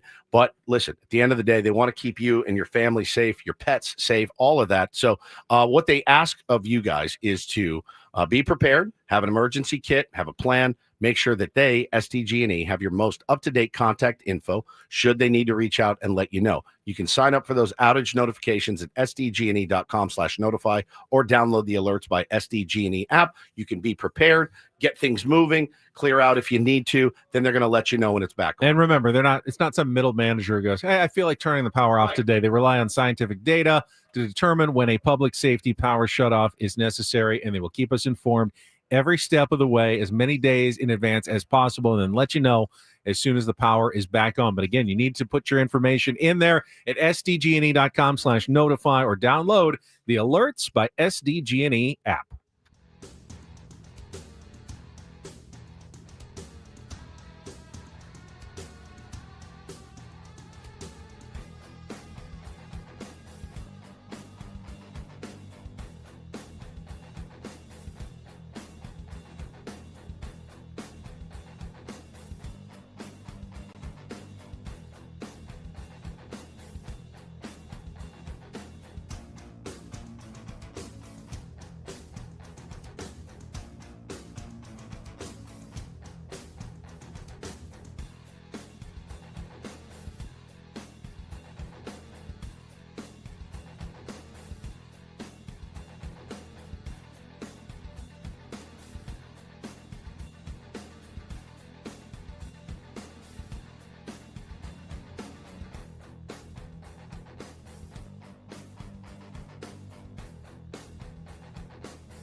Hey, player, this is all yours.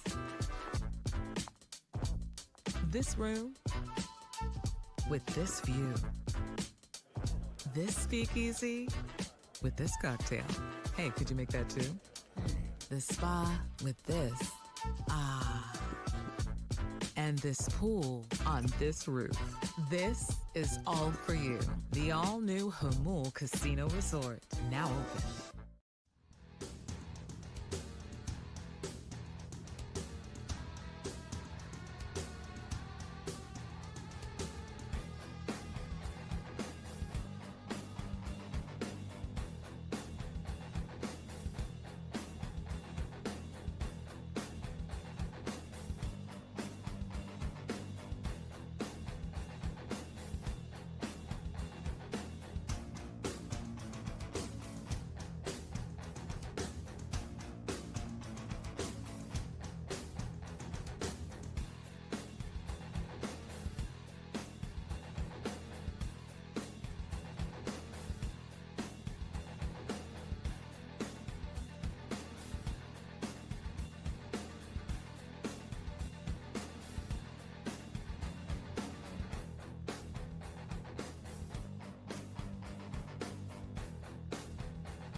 Give you my updated Padres offensive concerns in just a moment. First, this hour on 97.3 The Fan brought to you by Staples. Your local Staples has hot deals and super low prices throughout the store on everything for your business. And right now at Staples, save up to $125 off your print order. Exclusions apply. Visit staples.com/print for details. Ends 11/1. Plus, save even more with the Easy Rewards program at Staples. Saw a lot of tributes, obviously, yesterday to Robert Redford. We gave him the shout-out to his family treatment early in the program. Did a little, rabbit hole Robert Redford movies. Obviously we've all seen The Natural. I did not realize, though, that in the book version by Bernard Malamud, he strikes out and loses the game at the end. I didn't either. They totally changed it for the movie to make it a feel-good ending where he hits the home run and knocks out the light stands. I'm glad they did. Get the music. But in the actual book version, yeah, he strikes out. It's a very sad, depressing ending to The Natural. It's a weird movie. I saw it when I was a kid, and I'm like, oh, he just got shot. Like, he just got shot by this woman, and now he's got to come back, and he's got the blood through the uni, and the one. Who among us did not want to go make their own bat? And then Wonder Boy. Yeah, Wonder Boy. And then I thought, well, I even then, at however old I was, 10, 11, 12, I'm like, I don't know how to shape a bat, so I gave up on that idea pretty quickly. Should have done a torpedo Wonder Boy. Torpedo bat, yeah. Would have even been better. Yeah.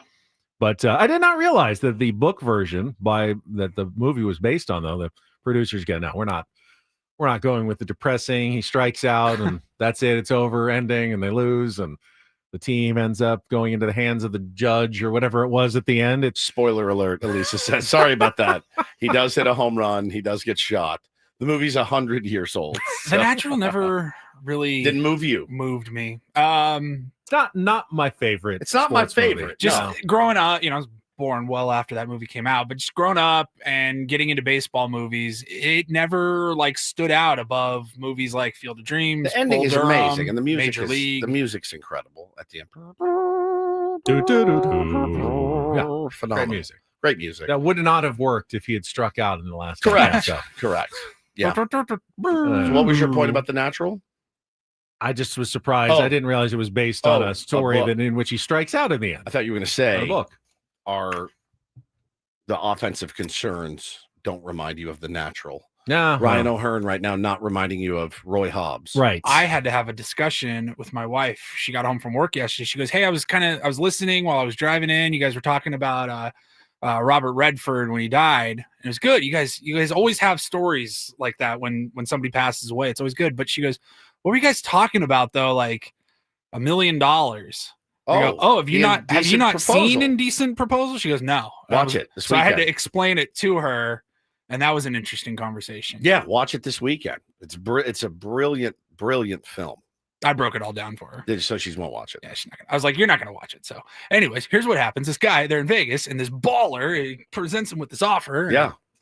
$1 million for one night. Remember the feeling he has when she's gone and he realizes, oh God, I just signed off on this. And So I talked to her about He's it. down at the casino and he's just like walking into walls. I was like, they agree, and then minutes later, he's like, no! never mind, and he gets to the roof as the helicopter is flying away. They're flying away off to some remote location. You're like, I literally just sold my wife for $1 million, and there she goes. Crazy good movie. Yeah, but he obviously didn't have enough confidence in himself to know that in the end she's going to want to pick him. He was worried that she would leave. Well, she actually picked Robert Redford for quite a while. Kinda did. And they were at that. It was not just a one night. Correct. $1 million. They actually probably fornicated several times. It wasn't just the one and done, would be my guess. So, weird ending, I thought. Yeah. But good movie. All right, let's check traffic, and then I will get into those concerns. Yeah, they're not exactly the natural. At least this is Ben would do it. Colonel Budget. Colonel Budget. Who's making me the indecent proposal? I don't know. But I like that. I like where her head's at. All right, we'll get to that after traffic on 97.3 The Fan. From the 855 Get Ross Traffic Center, protecting San Diego after accidents or injury, here's Kelly Danick. Traffic is sponsored by the kids of Caltrans. Got a number of things going on here, guys. Solo vehicle accident, Arrow Drive off-ramp, northbound 15. This vehicle went up in the bushes over to the left shoulder. Also, northbound 805 before Market Street, 2 car collision over the right shoulder. Northbound 125 near the King Freeway, accident involving a couple cars. This has got the fast lane blocked. We've also got a collision on westbound King Freeway near College. It's partially in the fast lane. And look, Coastline Rides jumping into the act. South 5, right before Carlsbad Village Drive. A couple vehicles involved in this one. That's in the Center Divide. My mom, my papa, my daddy works for Caltrans on the freeway, right next to speeding cars. Please be careful. Be alert. Be work zone alert. Brought to you by the kids of Caltrans.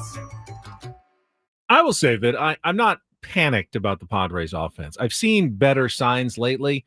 A lot of it is coming against the Rockies, so you're not sure. But everybody in the lineup, well, not everybody, but most everybody. Fernando Tatis Jr. has 4 home runs in his last 10 or 11 games. Manny hit 2 over the weekend.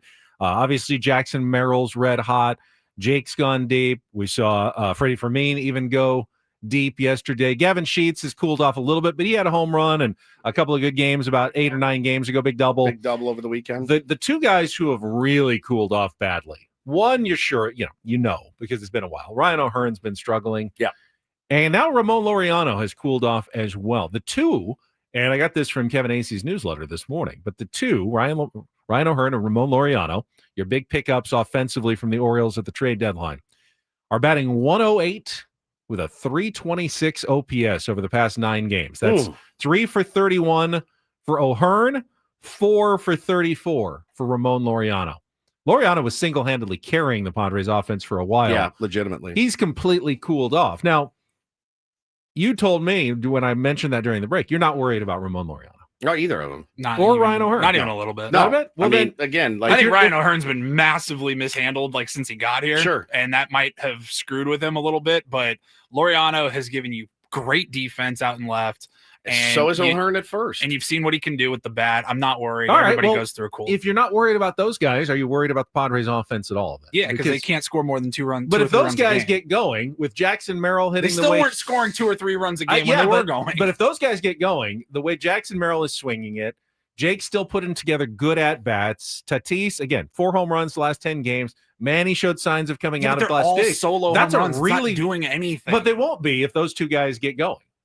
There will be guys on base constantly if those 2 guys get going. Those are the only 2 guys who really are doing nothing right now. So if you're not worried about that, then you think the Padres have a really deep and good offense. I know I'm making you think something that you're not, but if you are gaslit right now, if you're confident, telling me something, if you're confident in those 2 guys, then the Padres have a good offense right now. I'm confident that I like. Laureano has had some wheels off ABs lately, expanded the zone tremendously, but he did smoke that ball last night, ended up hitting into a double play, but smoked it. They had one into the gap as well for a double, right? Yeah, and good. they had some really good positioning last night. We hit some balls hard. Look, at the end of the day, I think Ben's looking at home run numbers, and that's great, but they're all solo shots because if there was somebody on, they wouldn't be swinging for the fences. They'd be trying to bunt him over. That's also fair, Ben. They had a lot of opportunities to bunt last night and didn't do it. That's why they're all solo shots. But like, guy gets on, it's bunt. Last night, the home runs mostly came from the bottom of the order, 6, 8, and 9, right? Yep. And the reason why they're solo shots is because Ramon Laureano and Ryan O'Hearn have been struggling. Those are the guys that are generally batting in front. O'Hearn was in the of those 7. guys. He was 7. Yeah. Laureano was 5, though. I mean, solo runs when you're down 8-0 or whatever. It's like, all right, look, I'm happy to see Jackson Merrill hit that double. Happy to see Jackson Merrill hit that bomb. I'm just happy to see him swinging the bat very well right now. Got to keep that rolling. Toddy 0 for 4. It's not going to setting the table for the team. It's baseball. I'm just not worried. I like our lineup. I do like our lineup. I do think it's capable of some firepower. it has the potential to be dangerous if everybody's firing. Scuffling now with 11 games to go. Yeah, it's not ideal, but there's 11 games to go. And then the games that really matter start in, 13 days. I mean, who's to say Laureano and Sheets and O'Hearn start hitting the ball and then Merrill cools off? Right. You know what I mean? That's how it's been all year, though, especially with this team. It's like that for every team, though. Every team has that. Every team has that. Who is hitting the ball best right now in baseball? You might want to look at the Philadelphia Phillies, and the Dodgers are scoring runs. So those are the teams that you thought would be really, really well. And teams that hit 3-run home runs. And when you watch them, you look at the Dodgers lineup and what they're capable of, and you look at the Phillies lineup and what they're capable of, and you don't see the same thing. You don't. You're like, oh, okay. But it's based on the track record of an uneven performance from the offense all year. That's really what it's been. The Dodgers fan will probably tell you the same thing. We've been very, very uneven this year, offensive wise. But as we get closer to the games that really, really count, I still like our lineup. I still think it's a deep lineup that's capable of doing damage. Will it? I have no idea. If I did know, I would be putting a tremendous amount of money on it. But anything can happen. I would love to see Ryan O'Hearn get locked in. Oh, I love his ABs, man. He was an all-star I know. this year. I love his ABs. I'm not worried about that. But we haven't really seen it with the San Diego Padres in the second half of the season. He's the one guy in particular that hasn't really ever gotten going post-trade deadline. Yeah, we're not. KG just says we're 30th in the league in hitting down the middle fastballs. Have not punished mistakes much this season at all. Not at all. All right, we'll come back. We got 2 hours remaining, including a chance to qualify for the Sphere Las Vegas, the Eagles. Tickets coming up and Take on Woods, a Randall Report, and more, all ahead with Ben Woods on San Diego's #1 sports station, 97.3 The Fan.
All right, we're halfway home on a Wednesday. Ben and Woods, 97.3 The Fan. Thank you so much for tuning in to our program, however you choose to consume it, when you choose to consume it. A lot of people don't listen live, they listen later. I appreciate it, either and any way that you do.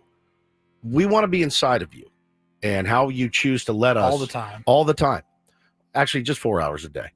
Just 4 full hours we want to be inside of you. We're the Kama Sutra of morning shows, if you will. 4 hours would be actually a little bit too long for your old pal Woodsy, to be honest. My son, my 4-year-old, last night said, "Good night, old pal Woods," and it was the funniest thing I've ever heard in my life. He cut all his hair off. He's curlless, and he was just had this big head of bouncy curls. It's like I have a 12-year-old now. He's like a better kid. It's weird. He's not hiding behind the curls to be like a cute little demon. He's like really responsible. It's very odd. If I had known that, I would have shaved his head. Adulthood hit quickly. It really did. Came out of left field. But yeah, good night, old pal Woodsy. And I absolutely died. I'm Woodsy. That's Paul Rindle, the executive producer of the program. Are any of are your boys going to end up going by Woodsy? Bo, they get to do nicknames on their flag football team. So last season he was Hollywoods, and then he wanted this year to go to Woodsy, and now he's Woodsy, and our coach calls him Woodsy, and I think it's the sweetest, coolest thing ever. And so, do you guys ever talk about if you had a girl and what names would be, and is Holly on there? I think it would be great. You'd have to do it, Hollywoods. Yeah. We have talked about it. Certainly, would take a miracle of modern science to have another child. I'm also 50 years old. No, I just mean like when you were having the other two. Oh, if the two it was boys, a girl, like, did you ever have those? Like, all right, if it's a girl, like, what kind of names do you like? Yeah, Holly Woods. My wife has one that she likes. My wife has one that she likes, and I can't remember what it is off the top of my head. But there's been there's chatter in the Woods household about adding another one, female, maybe through another route. There's chatter.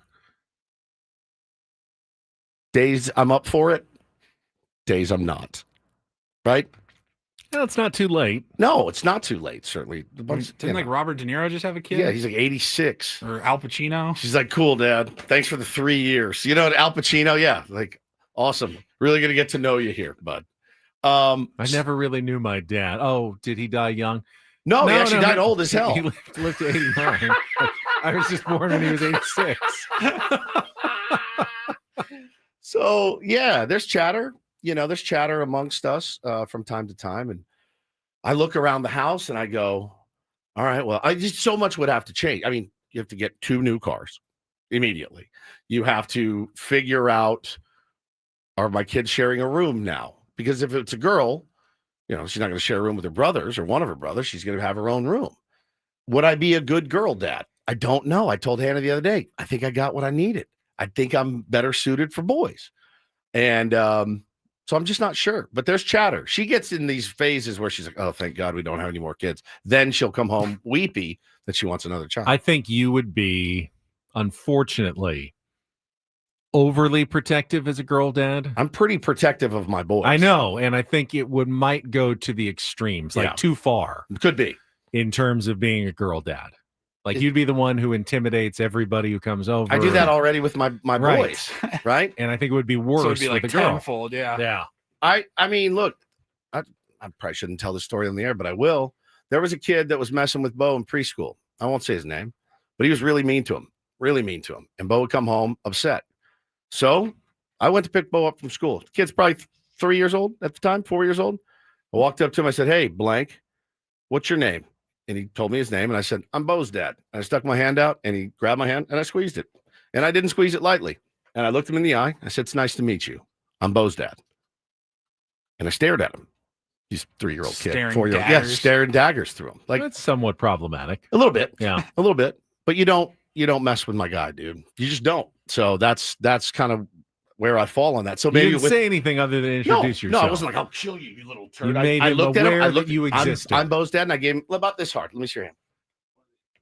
Bo's dad. That's fine. Yeah. That's not, you're not doing Just any to let damage. him know. Just to let him know we're not doing this anymore. And guess what? He didn't. He never did. Straight out of the movie Tar. I haven't seen that movie. But yeah, I don't do. But I think with a girl it would be. Yeah. Plus, you got to go from the man-to-man to the zone defense when it's 2-on-3 as opposed to 2-on-2. My wife already hates the zone. She already hates the zone. Like when I say, hey, I'll take the kids, we'll meet you at the field. No, I want to ride together. Like she already hates the divide and conquer. So now it's just 5 people everywhere we go. I just took the kids all out to dinner at Benihana on Friday night. They don't share plates anymore. You know what I mean? Like the money would be insane. It would be insane. So I think this is a good keep number. you on the radio for another 15, that's 20 probably. years. Oh yeah, I've never retired. That's why you've added another career as an art thief, apparently. No, I'm not Did an art you do thief. a Thomas Crown affair? Because Woods has this God, yeah, artwork here. We're not sure where it came from. You know what happened. You know what happened. You bolted after yesterday's show. Betty and I stuck around, had to record a couple of things, and our engineer JR came in with this large portrait and said, "Hey, where's the Encinitas hillbilly?" No, he left. That's me. And he goes, "Oh, well, this is for him. A listener just dropped it off." And me and Ben just stared at it for a good few minutes. Is it valuable? To some people, it might be. This is just another example of San Diego's concierge. Fine at work. I need like an open or a sounder For my your concierge stories. I got a DM from a listener that said, "Hey Woodsy, I know you're pretty close with Tim Flannery." I said, "I am." And she said, one of his former teammates by the name of Gene Locklear. Gene Locklear. Gene yes. Locklear is apparently a painter. Former Padre and artist, yes. An artist. She said he painted this, and I think Tim Flannery would love it.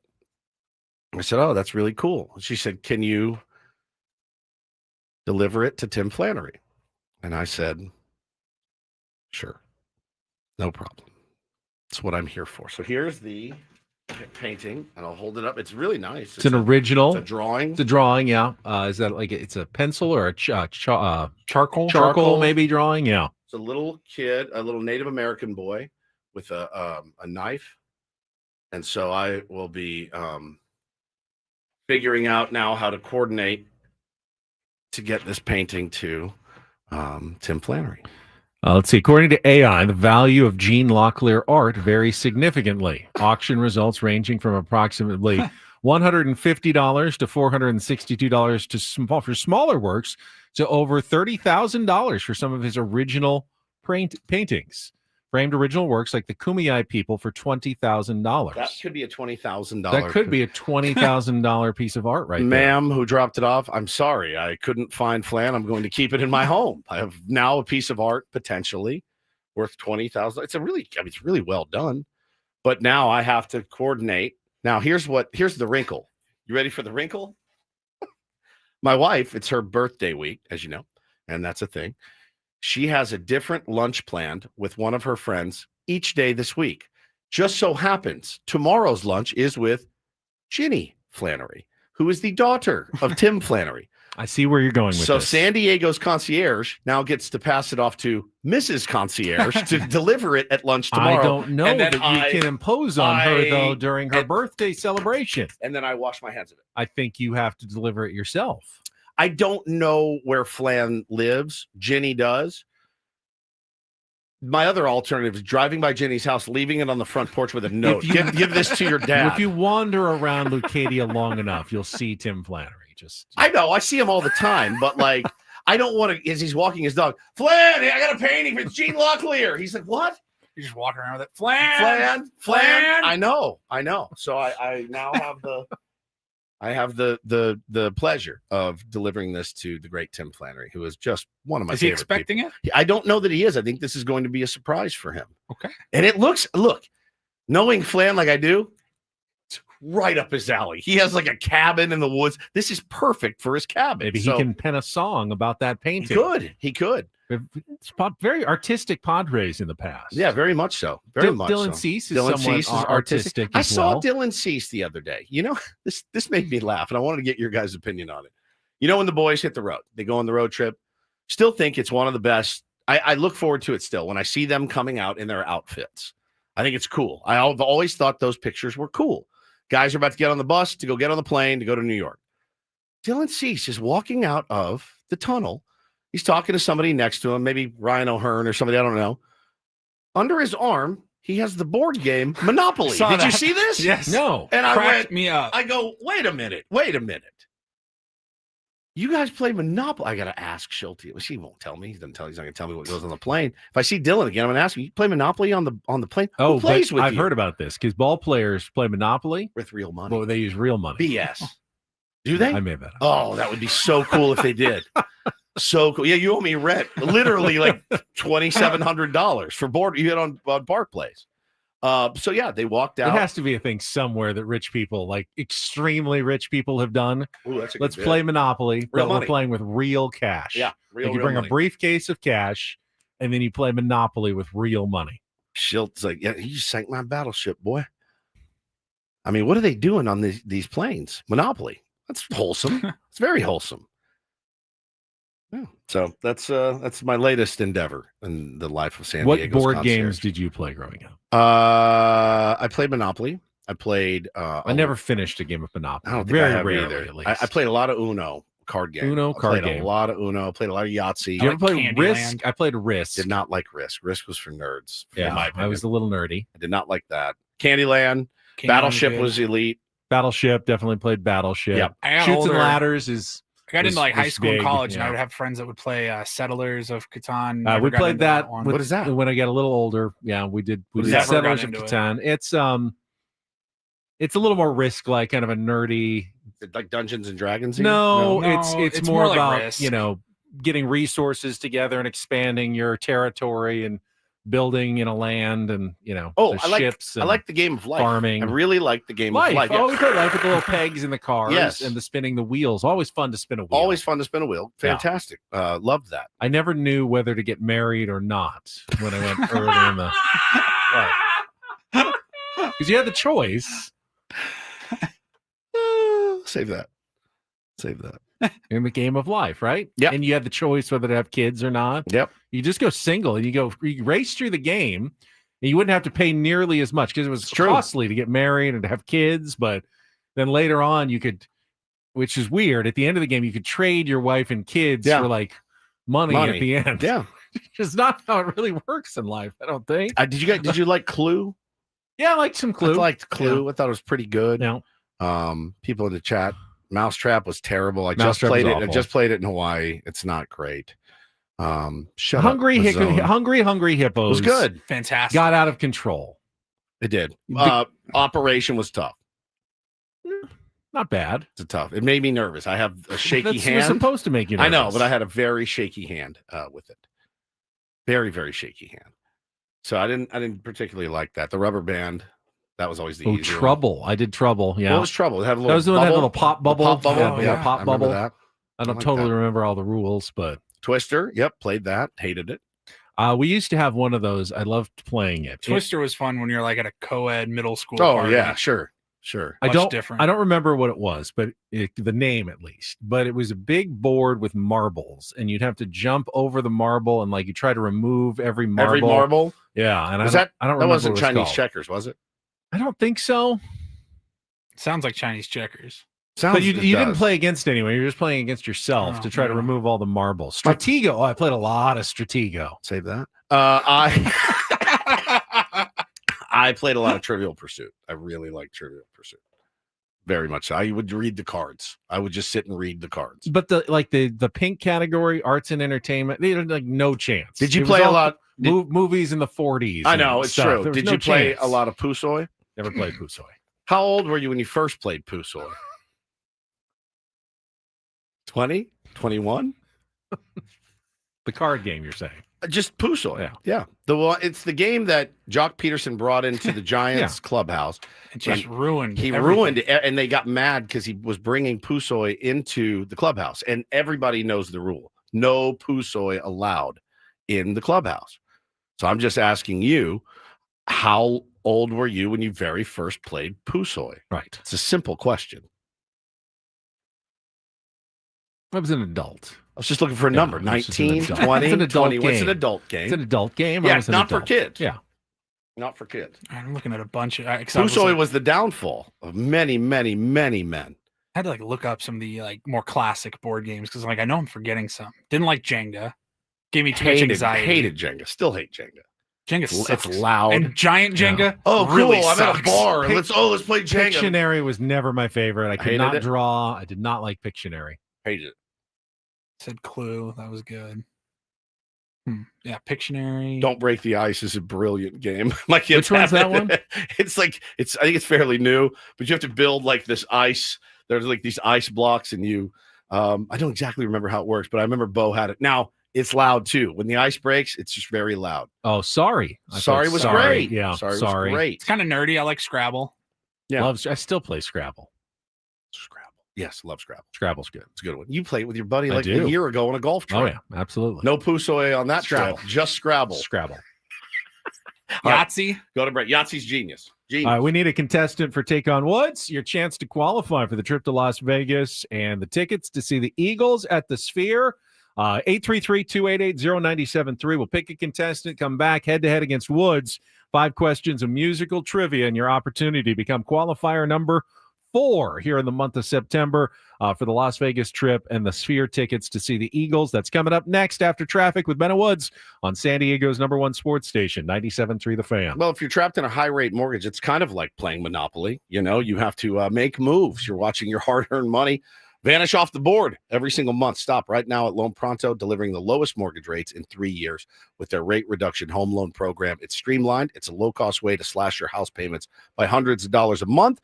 Lock in a fixed rate as low as 4.99% APR close in as little as 2 weeks. No appraisal needed in most cases. Here's the kicker. You could even skip your next 2 house payments entirely. Don't wait. Rates this low will not last. Call Loan Pronto now for your free, no-obligation quote. Loan Pronto is amazing.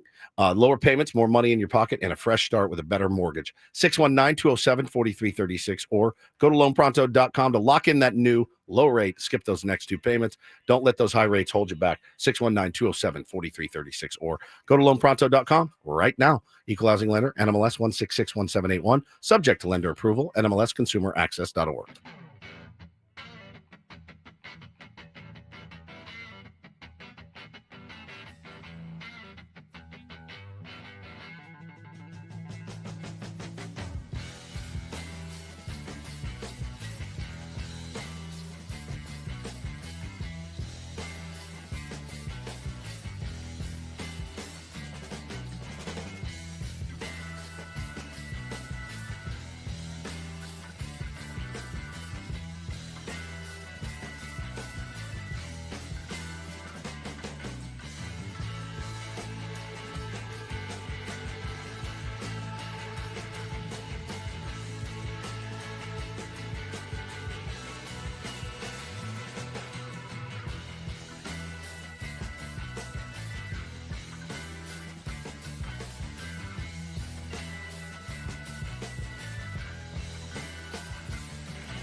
Hey, player, this is all yours.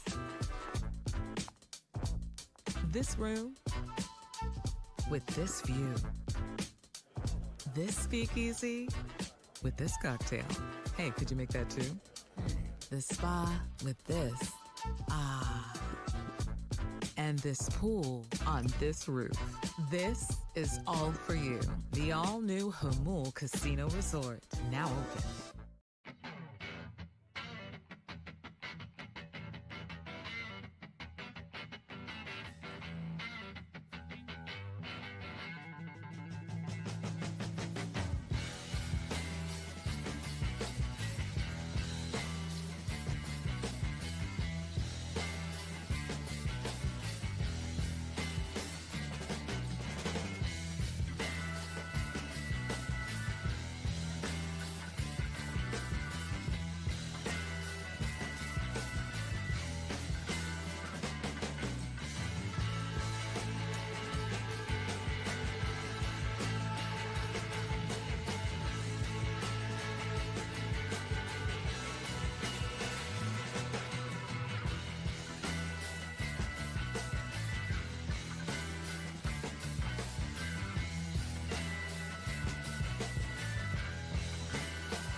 Never a dull moment.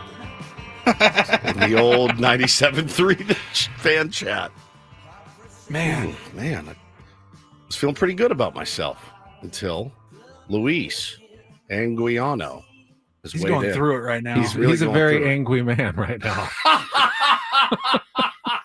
Yeah, isn't it Luis Angriano? Yeah, right now he's mad. Let's Luis, just see here. He wants us to get back to the Padres Yeah, talk. I got what happened to the Padres talk. Okay, right. F take on Woods. Okay. 97.3 is a sports channel. Yep, they've seen that one before. This one I think is my favorite. Fire Woods dumb music ass and put a sports guy in. Okay. What a loser from the East Coast. Not that from the East like Coast. mainstream music. What a loser from the East Coast that like mainstream music. I don't know anybody that hates mainstream music more than than me. Woods, You're actually. right, Paul. It's a good, and I'm also not from the East Coast. I like mainstream music, which Yeah. is why many of the questions are mainstream because I don't really know anything else. Woods is the worst part of this show. Lazy MFer that is forced to watch sports because he's a lazy bee. Just retire already with ear wife that makes more money than you. I'm crushing her right now, Luis, just so you know, for the record. Sorry, babe. Luis, I'm sorry that you're not happy with the product. If I saw you, I would give you a big hug because it sounds like you need one. It's going to get better. We will. I promise you, we are going to get back to the sports talk. We did an hour or so on Padres. Yeah. Like you might, Luis. We might have caught you at the wrong time. I've got an update on Xander Bogaerts. I've got an update on the Padres TV situation. Ooh, yes. For next season, all coming up at the bottom of the hour. But first, for everyone other than Luis. He said he's still watching, so it's time. Luis, just play along. It's time to take on Woods. You can take a deep breath, play along. Let's have some and fun. then we'll get back to the Padres talk. Life is too short, buddy.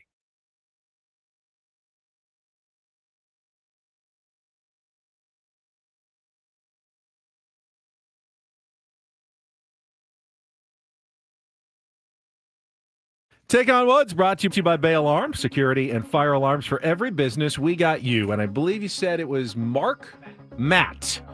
Yeah, Matt. Let's put him on. Hello, Matt. Hello. I'm ready to take on Woods. All right. That's very enthusiastic. Did you shotgun a Red Bull this morning? Louis says nothing on you, Woods. All right. Well, Woods is gone.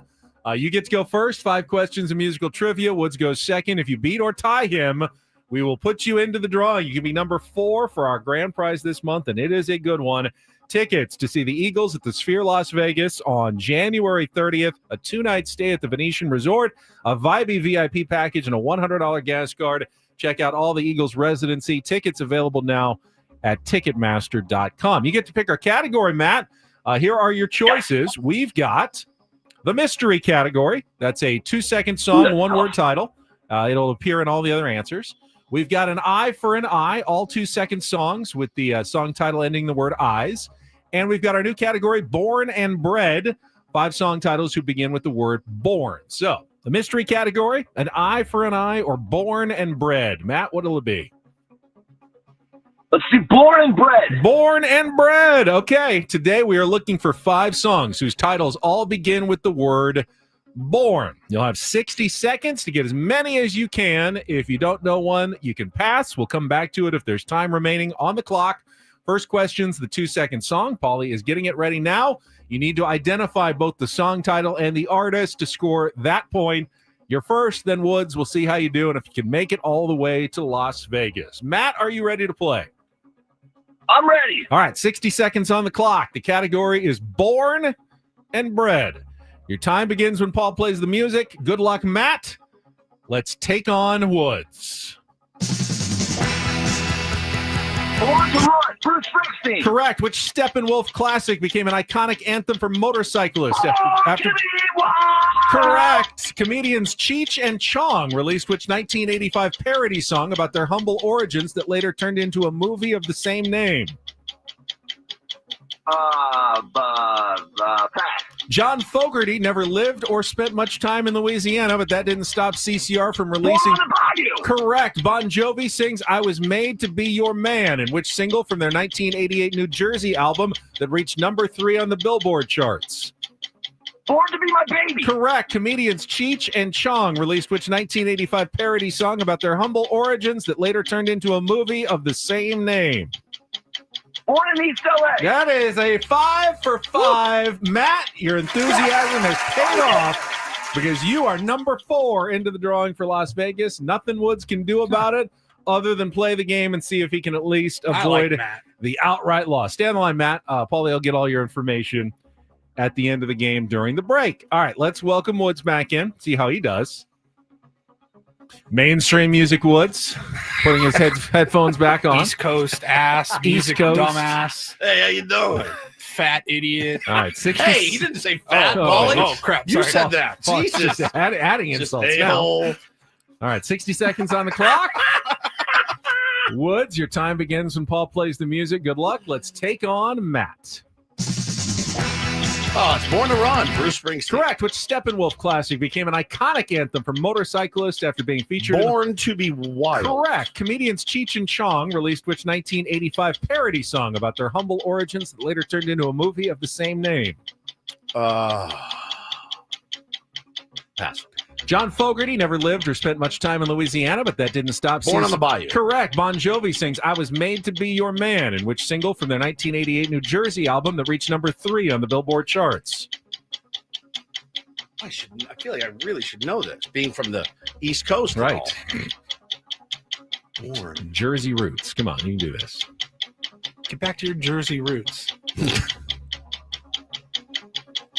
What's the Cheech and Chong one? Comedians Born to Smoke? Incorrect. F.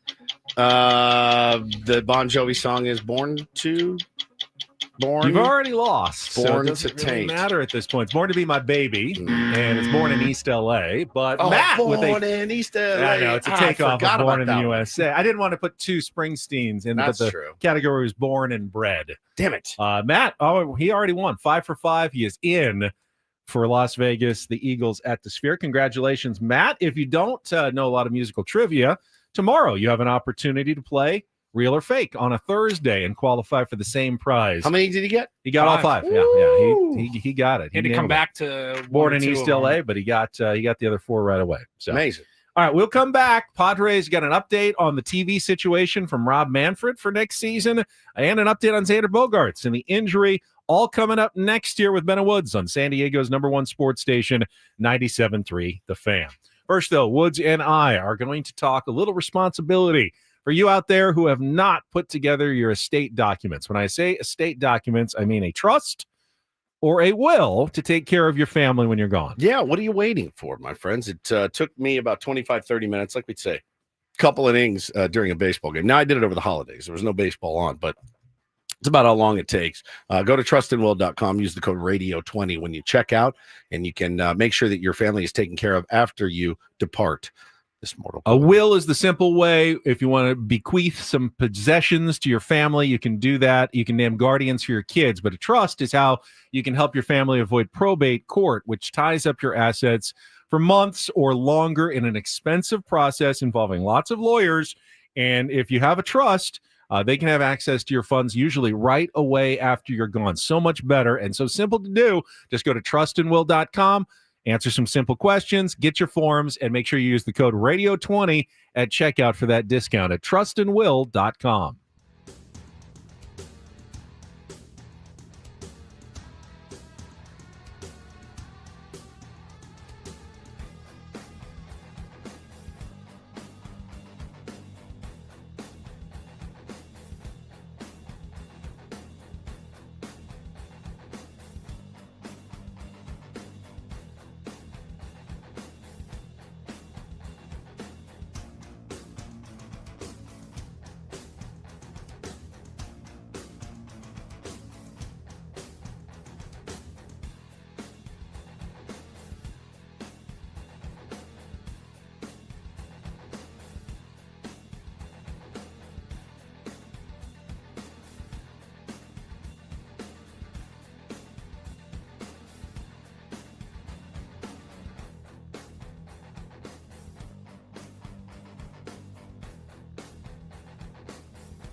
Hey, player, this is all yours. This room with this view. This speakeasy with this cocktail. Hey, could you make that too? The spa with this. Ah. And this pool on this roof. This is all for you. The all-new Hamul Casino Resort, now open.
All right, back to the Padres talk, Luis. It is time. Oh, thank God. I'm glad you suffered your way through Take on Woods. Yes. Little board game talk in our reopen at 8 o'clock. But we can discuss your San Diego Padres a little bit more. It's a great game last night. Super, 97 super awesome. I can't believe we ever got away from that game, why actually. wouldn't you want to talk about a game like last night for 4 straight hours?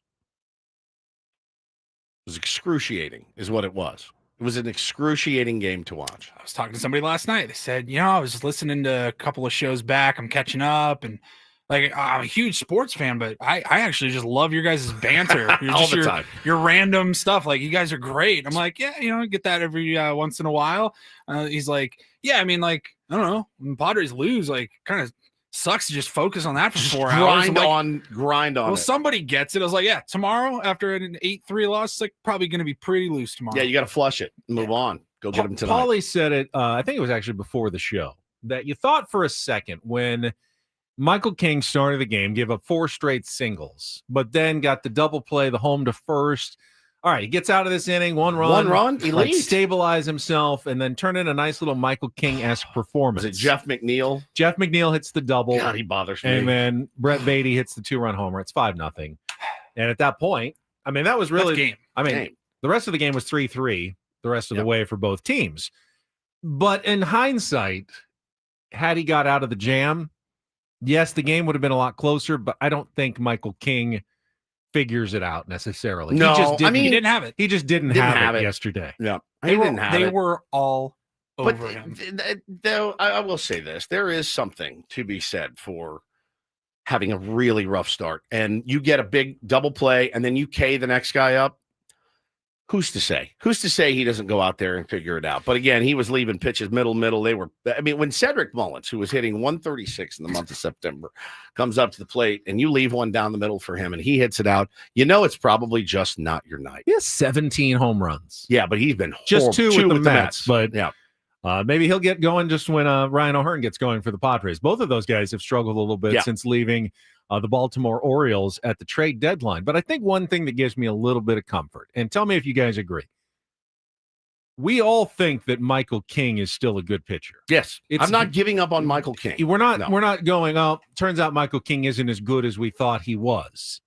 I think we all say Michael King has not had an opportunity to really get into his groove. But we're all pretty confident Michael King at some point is going to go back to being a dominating starting pitcher. Will it be this year with the San Diego Padres? Will it be in the future as a free agent when he goes somewhere else? Will it be in the future as the San Diego Padres? We're all hoping it happens. Well, I'm hoping it happens Sunday when he makes his next start against the Chicago White Sox. And if not then maybe next Friday when he makes his next start against the Arizona Diamondbacks.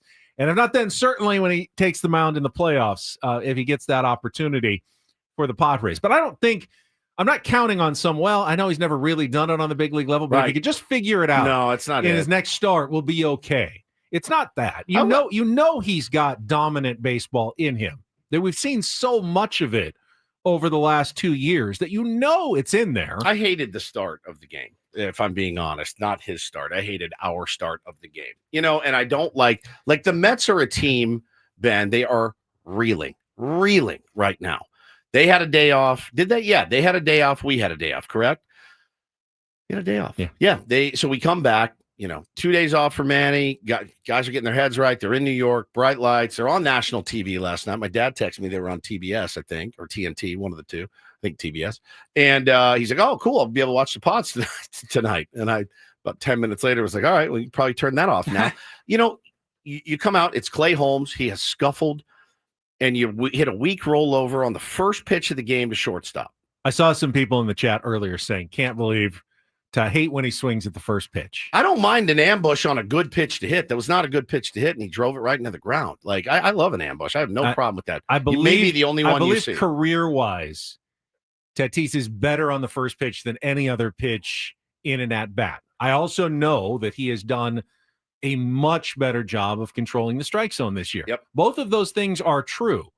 So he occasionally does have to still swing first pitch to keep the other pitchers honest. You don't want him just laying in the first one and getting behind in the count every time. Because we have the guy after him that does that all the time. He gives free strikes away and then free outs in the first. And there's been plenty of at-bats that Tatis has taken, full count, work the walk. Sure. He's done that a lot this season, but he also is unpredictable. I like that more than Luis Ariz. Yeah. Luis Ariz is much more predictable. Correct.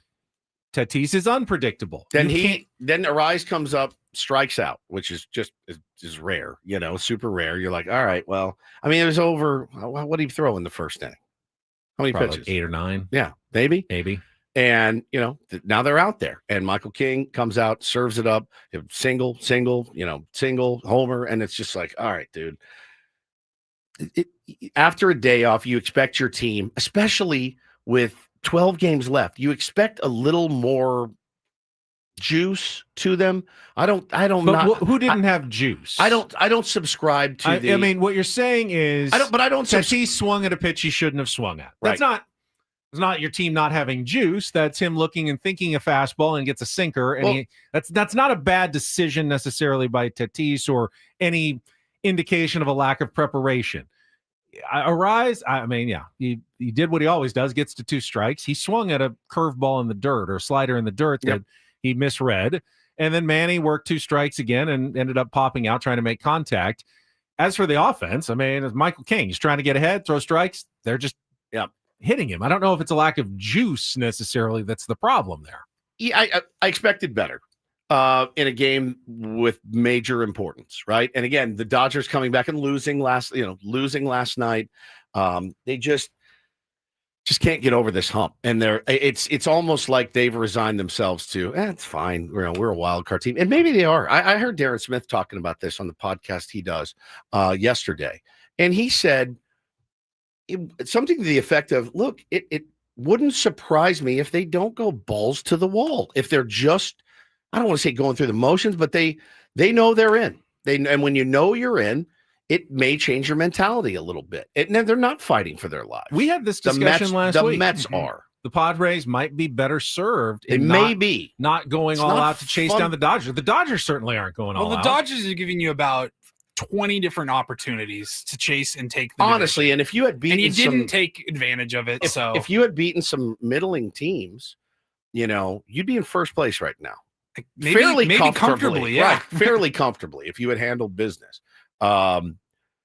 So I think, for me, I just expected more. And maybe that's just a dumb fan thing to say. I expected a little more urgency, but when you're down 5 or 6 in the first, it's kind of tough to be urgent after that. And, but yeah, it's just, it was a bad game. You flush it, you move on, you try to win today. They've done a good job.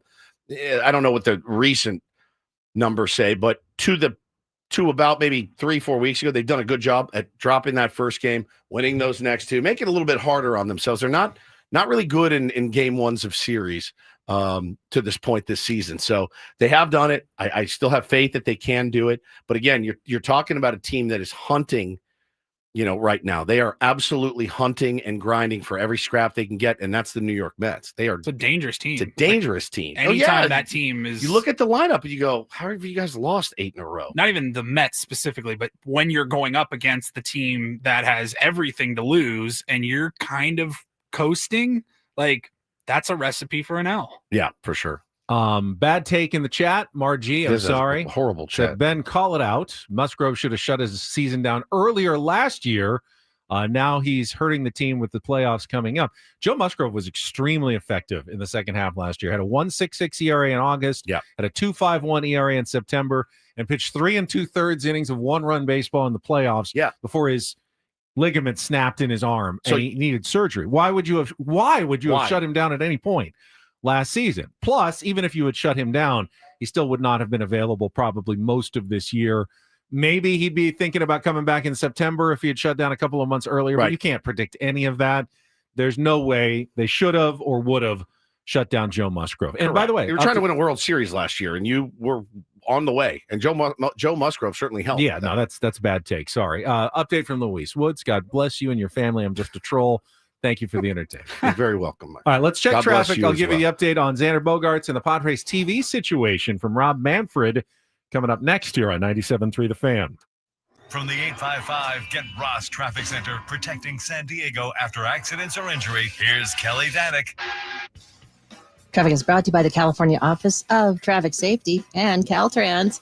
Well, unfortunately, we're not seeing much relief on our roads this morning. We still have this crash on the Telegraph Canyon Road off-ramp northbound 805. Then up ahead, right past 43rd, reports of a 2-car collision over to the right shoulder.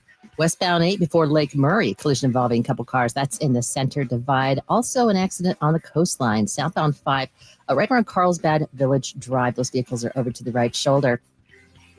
There are children, friends, and families walking, riding, on paths and roads every day. Remember, they're real people with loved ones who need them to get home safely. Protect our cyclists and pedestrians, because they're people too. Go safely, California. From the California Office of Traffic Safety and Caltrans. All right, Xander Bogaerts seems to be ahead of schedule still. Took more infield practice, according to the Union Tribune. Says he's feeling about 80, 85%, and is tracking toward potentially even a return to the lineup this weekend in Chicago. Wow. Which would give him, more than a full week to get timing and everything back in time for the postseason. Yep. I don't think you can expect Xander Bogaerts to be the savior and put the team on his back, but he was a big part of the Padres' surge second half with the way he played, and was one of the better offensive players over the summer, in baseball. His OPS was over 900 for a long chunk of time, and getting Bogey back would be a good thing for the San Diego Padres. Makes it a little tougher for Mike Schilt to fill out that lineup on a day-to-day basis. I think it makes it easier for him. Maybe. It gives him one choice that he has to make every single day. Yep. He's going to put, there's not even a choice. He's going to put Xander back at short. He's going to put Jake back at second. Right. He's going to put Luis Ariz at first base. So Ryan O'Hearn just goes back to the bench. Back to where he was. You never play him, though? He's just a bench player? Bench guy? I don't think so. I wouldn't I mean, if he continues to slump, I guess he could be a bench guy, but... What are you asking? What will happen or what should happen? What do you want to know? He was never, by the way, as many people complained about the use of Ryan O'Hearn, he was never on the bench every single day. He was, even at his least usage, he was playing 3 or 4 times a week and sitting on the bench a couple of times for Luis Ariz. But he was never a guy who was like 5 days in a row, he's just the first bat off the bench. That's never how Mike Shildt used him. If you prioritize defense, like you say you do, then Ryan O'Hearn should probably be starting at first over Luis Ariz. Yeah? Yes. Yeah. So, but that means Luis Ariz has to sit, or Gavin Sheets has to sit, because somebody's got a DH. So I still think there'll be a mix of the 3 of them sitting. Like a rotation. Like 1, 2, 3. Hey, they each play 2 out of 3 days, I think would be. And, you got to play it by ear. If one guy's ultra hot, you leave him in the lineup. If they're all kind of about the same, then you maybe rotate them around a little bit. Meanwhile, update on the Padres television situation, which we had some news on a couple of months ago and then kind of went to the back burner. But Rob Manfred spoke yesterday at the Front Office Sports Tuned In Conference and confirmed that Major League Baseball is pretty much in agreement for new broadcast deals next year. That includes a deal with ESPN for a regular season package, a deal with NBC Peacock for the Wild Card Series and Sunday night games, which would move then from ESPN to NBC. And Netflix is going to get the All-Star Home Run Derby, but he also confirmed... Just the Derby? Just the Derby, not the game. Right. And he also confirmed that ESPN is going to take over production from MLB of the 5 teams that are currently MLB-produced teams, including the San Diego Padres. Okay. So Padres.tv will be an ESPN production next season. So finalization, they got a couple more things hurdles to overcome, but they're pretty much any dollar amounts. No dollar amounts. No dollar amounts. Better get released. that new ESPN bundle though. There's going to be some sort of ESPN option to watch the Padres next season. We still don't know what it looks like though, but was confirmed by Rob Manfred yesterday. All right, Paul's got his Rindle report headlines coming up next. Ben Woods, final hour on 97.3 The Fan.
Get into some of the other baseball action yesterday later, including Cal Raleigh hitting home runs number 55, 56 for the Seattle Mariners, who have caught fire lately.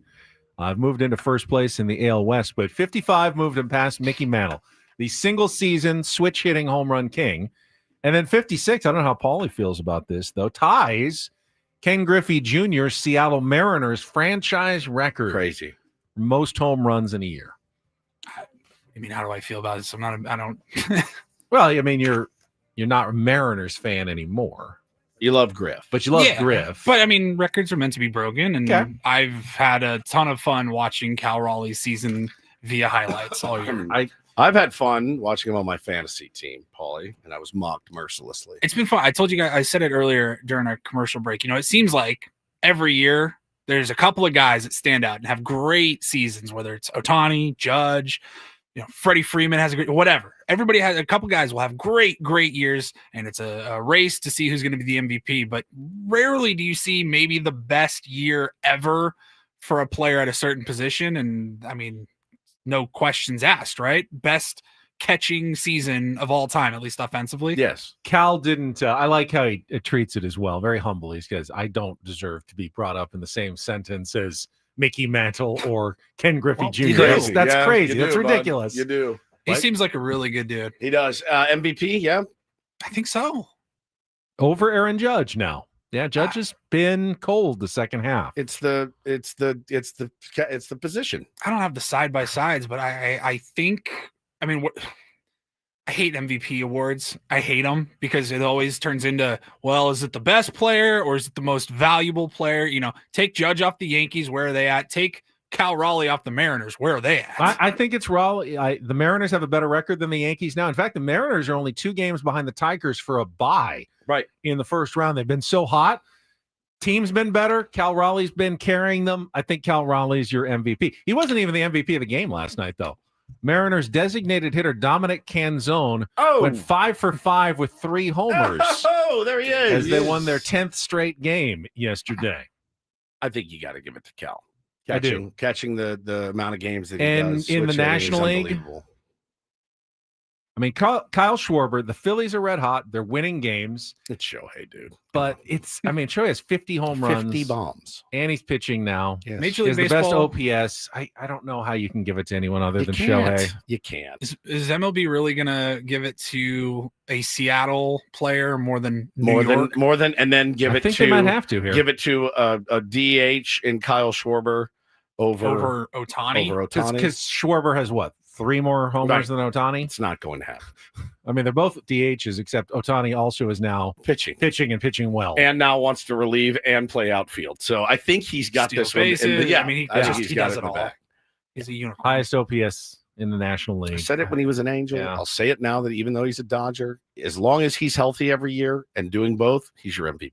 How could you? Who's more valuable than getting 2 for 1? It's like it was going to be be award Schwarber. after him. Yes. There's literally nobody that's ever been more valuable. Correct.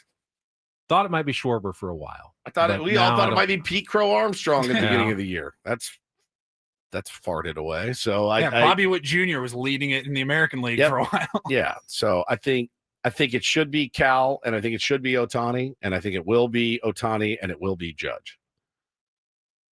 I'm less sold on the American League. I think it's more of a toss-up, but I can't disagree with you. Yeah, I just think the Yankees have been mediocre in the second half, and it's hard to give. You know who hasn't been mediocre in the second half is Trent Grisham, who now has like 31 home 31 runs. bombs. It is 31st yesterday. And somebody was like, well, it's because he plays in Yankee Stadium. He has more homers on the road. It's like 19 to 12 or something. 19 to 13 or 19 to 12. He's hit more homers on the road. I'm really against the fire the hitting coach crowd, but hire whoever the Yankees hitting coach is, power wise at least, figuring out what they're doing, hitting the ball out of the park. All right, Paulie, let's get to some Rondo Report headlines. Here with our today's edition of the Rondo Report. Now tuned into the greatest. Welcome to the Rindle Report with Paul Reindl. Hi, Paul. All right. 2 stories from the world of sports that we haven't gotten to yet. We'll start off in Major League Baseball. And 1 story that you didn't know you needed. Are you laughing, biatch? It's the Reindl Report Hey, Paul, how you doing? Okay, how are you? on 97.3 The Fan. Are you ready to bless the mood? I need some help, please. That was good. Can I get a oh yeah? Oh yeah. All right. All right. All right. All right. Happy whatever day it is. They're all blending Wednesday. together right now. Wednesday. It's a Wednesday already. All right. I got a couple of sports stories and a couple of sports stories involving some audio. There's really no story here for the first one other than it has to do with a fart. Yep. And we will pretty much play those Yeah, if there's a fart audio, we'll anytime. Now, you guys threw me off a little bit because I don't really know this golfer's name. I don't know anything about him, but it says Tyrell Hatton. Tyrrell. He's the one we played the other day that vomited all over himself. Okay, I Got remember sick. it sounded familiar. Sick all over himself. Yeah, sick. He got sick all over himself. Well, he was where was he playing? He was playing a practice round at Bethpage Black. Head of the Ryder Cup. Steps up to the ball. He's getting set, taking some practice swings, and somebody decided to let one rip right in the middle of his backswing. So you can see he's getting set, lining it up.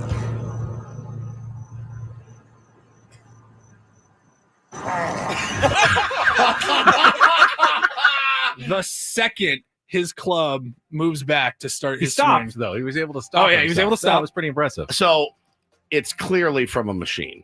That is that's the not sound. a real No, one? that That's is the sound. There, it's him and probably his Ryder Cup teammates. Yeah, right? probably. Yeah, doing a practice round session. and they're like, "Let's get him. Watch this." Someone's filming, and this is a Yes. I mean, there's no. Someone decided to film this for a reason. This is not in competition. Correct. It's not some weird They hole. got it. It's just Tyrrell Hatton. There's literally probably 20,000 videos of him driving a ball. There's no reason to take a video of him driving That unless you is had something planned. 1,000% a machine It's a and a setup. setup. Oh, it's good. Though. Still funny. It's really funny. I really funny. will die on that hill. Farts And are now- always funny. And now every time he steps up for the rest of the day, he's going to be waiting. And now they won't get him, which is so good. All right. Next story here. Our sister station here in Dallas. Here in Dallas. Yes, 105.3 The Fan. Every Tuesday, they have old Jera on their show. They've had it. I mean, how long has that been going on? Like forever, right? What a dream. What a dream. A weekly with Jerry Jones. With Jerry which Jones. I think during the I mean, certainly as long as we've been a show, there's usually a juicy quote or something every Wednesday morning for us. So they've been doing this for a long time, and they had old Jera on their show yesterday and asked him a bunch of things. But what's the one drop that stands out when you think of Jerry Jones? There it was. There it was. Glory hole. Well, the boys, The best. they decided to ask him if he could kind of clarify, like, what do you mean when you keep saying I mean, glory hole? you want me to explain it as I understand it? Well, let's hear what Jerry has to Okay. say. Jerry, his agent said, really, I'm getting him signed over there because I want to know Jerry's definition of glory hole and if it's the same as mine. That came from Jadavion's agent. So could you just clarify that for him? Well, he knows it's an oil field term. Comes from out when you're in the business of drilling wells. And it's when you've basically made a big well, and if mentally or physically picture just drilling a well and all of a sudden having all the oil start coming out at once and going in the air, and that's when you've known you've hit a glory hole. Jerry, I'm not going the other place, guy. I'm not going. I'm not an oil man, but I've always heard that called like a gusher or a geyser. Save that. Right? Save Ben saying gusher. Yeah. I just like shorted out. I have a question. All right. Walk me through this. You may know things like this. So I'm a prospective oil man. I watched There Will Be Blood. I saw that movie. You're wildcatter. So I'm out there, set up where I think it's going to be. I drill, and then all of a sudden, I hit the glory hole starts gushing. What do you do now? What do I do now? I think you then have There to build was. Glory hole. Then you have to build a derrick on top of it. Well, they have the derrick. Well, that's A the lot of- crane. That's the drill. That's the drill. But after you get the drill, then you take the drill out. You get the derrick, and that is what then extracts the oil. But what about all the oil It's you just It's lost? just a mess. Well, if you found a big enough pocket, it should be good for years. So first couple of weeks. I thought it was like an afternoon. Like we're wasting it. Put a cap on I this think thing. you found a pocket that you can glory hole. continue to suck oil out of for years. If you're lucky, you got a big deep well. You got underneath the ground. It's a giant sea of oil. Yeah. Okay. And so you've got some time. You just Okay. try to get that derrick set up as fast as possible, and then you start putting it in barrels and sending it off selling to it off. be refined. Okay. Make All your right. money that way. Make big money. Saints Blowfish says you're from Texas, right? You never glory hold?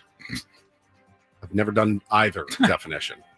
Nor would Wait, there's I. another. I thought it was a drilling oil phrase. There's another meaning. Yes, there is another meaning. I've never done either. Oh. Speaking of regular segments with newsmakers like at The Fan in Dallas, you can tune into the Manager's Report with Mike Schilt this Friday at 9 a.m. here on Ben and Woods. The Manager's Report is refreshed by Eco Water SoCal. Try alkaline water for just $9.95 a month. Eco Water SoCal, keeping it soft since 1925. That's where they found the Eco Water. They drilled and found a glory hole of Eco Water. Yeah. And now they get it right to your house. That's right. I don't think that's how it works, actually. Finally, we'll wrap it up with just a bizarre headline in and of itself. And I've read this story several times, and I still can't quite make sense of it. So I was hoping maybe you guys could walk through this with me. The headline itself is Firefest. You guys remember Firefest? We've talked about it a ton. There's documentaries on it. The failed music festival in the Bahamas or wherever that was. Firefest was sold recently for almost $245,000. The rights on eBay. On eBay. I did not know that was a thing. Like, I know you can go on eBay and get like collectibles or whatever you want, but I did not know you could buy something as big as Firefest. So we could sell the rights to Ben and Woods on eBay. Apparently, if we wanted. We just have to change the name of our show then. Just hack that up 3 ways. The Paul Reindl Show. We just sold Ben and Woods. So that's already pretty bizarre. And then when you see who bought it, it got even weirder. You guys remember LimeWire? Yes. Well, they're still around and they still have capital because they bought Firefest for $245,000 off of eBay. Okay. They even LimeWire posted, big news. LimeWire has officially acquired Fire Festival. What could possibly go wrong? So they're a music, still a music. What, LimeWire is like downloading. WeTransfer It's like or NFT music now, which don't even ask because I could not possibly explain that one It's just to Hawk you. Tua's album on repeat. Yeah, it says the newly revived company, which now acts as a NFT music marketplace rather than the file sharing service we remember, bought the rights for $245,000 at an eBay auction. It's from the New York Times. It says a separate plan to use the Fire Festival name to launch a new music streaming service was announced earlier this year. Okay. Sounds like LimeWire may want to take Fire Festival and turn it into a physical perk of their digital collectibles that they sell through their NFT marketplace. Not speaking my language. I'm not speaking any. I don't. You asked us to help you with this Yeah. one. I have no idea. But I saw that they were. I thought they top would do like a bidders. LimeWire festival or something, right? Under the Firefest, buying that. The LimeWire Firefest, presented by Again, LimeWire. though, there's nothing. Firefest was a complete failure. Right, it's a flop. Usually, you buy the rights to something successful so you can associate your brand with Correct. something successful. You don't buy the rights to something that was a horrible failure and then associate your name with that. Have you ever bought anything off of eBay ever? No. Never. No. Never a golf club. I'm not a big fan of anything used. I like new stuff generally. I know they have new stuff on eBay as They well do. now. But Do you buy anything off eBay? Rarely, but yeah. I have, What have you bought? like collectibles, just sports stuff usually. I bought our that Yu Darvish card that's framed behind you of him wearing our T-shirt. In the card. eBay. Bought that on eBay. Oh, that's sick. Yeah. I bought some records and stuff off eBay. I've actually used eBay quite a bit. And I've bought I used to buy like lots when I was a kid. Lots? Like lots of cards. Oh, Like lots. a lot of A cards. lot Like of cards. Like I thought he meant 2,000 like cards. land. Yeah, that was Paulie's a land magnate. Apparently, we you had no probably idea. could on You eBay. drill Probably for oil could. on You his can buy lot. Firefest. Yeah. LimeWire went on to say 2 of the internet's most infamous names are now under one roof. But no, this isn't about repeating past mistakes. It's about starting a new chapter built on transparency, tech, and a healthy dose of humor. It says they outbid Ryan Reynolds and his agency for the rights to Firebrand. And they said, we're not bringing the festival back. We're bringing the brand and the meme back to life. The brand is ass, though. That's what it represents. It represents ass. Failure. You want to buy the rights to the 2025 Colorado Rockies while you're at it as For well. real. The brand is garbage. So maybe they're going to try to do a little brand cleanup on it. I have no idea, but I'm over Firefest. Just Firefest being purchased by LimeWire in 2025 was wild. Okay. Well, thank you, Paulie. You're very welcome. It's your round of report. Some injury updates in Major League Baseball as well. Got a couple of minutes here. Kyle Tucker remains still kind of not making a lot of progress toward his return. He's got a calf injury. That could obviously be problematic for the Chicago Cubs. And since the Padres are again trending toward playing the Cubs, a Cubs team without Kyle Tucker is not quite as dangerous as a Cubs team with Kyle Tucker. On the record, I hope he gets back healthy course. because I want to beat the best. Off the record, I hope he never comes back. Right. Yeah. He's going to be a Dodger next year anyway. So I'm already starting my hate campaign of Kyle Tucker. The Toronto Blue Jays, who have the best record, I believe, in the American League now, are also without one of their key players. Bo Bichette has been on the IL for pretty much the minimum 10 days now, but just went to get a second opinion on his, is it a knee? I don't know. I think it is a knee. I think it's a knee, which is a sign that it hasn't been getting better the way they thought it would. And I believe he's been ruled out at least for the rest of the regular season. They're still hopeful he'll be back for the playoffs, but that seems like it's a bit of a dicey situation. The Blue Jays, though, continue to roll along and, may get them an extra week by not having to obviously compete in a wild card series and go straight into a divisional series because they've played really well here in the second half of the season. I got to imagine if Kyle Tucker, it's a calf thing, right? So, you got to imagine they'll have him swing it at least, no? Like in the playoffs? It's possible the same thing for Bo Bichette. They said he can come back as a DH, but they have Jimenez is a really good shortstop. Really good. So they can probably just DH Bo Bichette, but then someone else has to sit if he's DHing. Yeah, so, fair.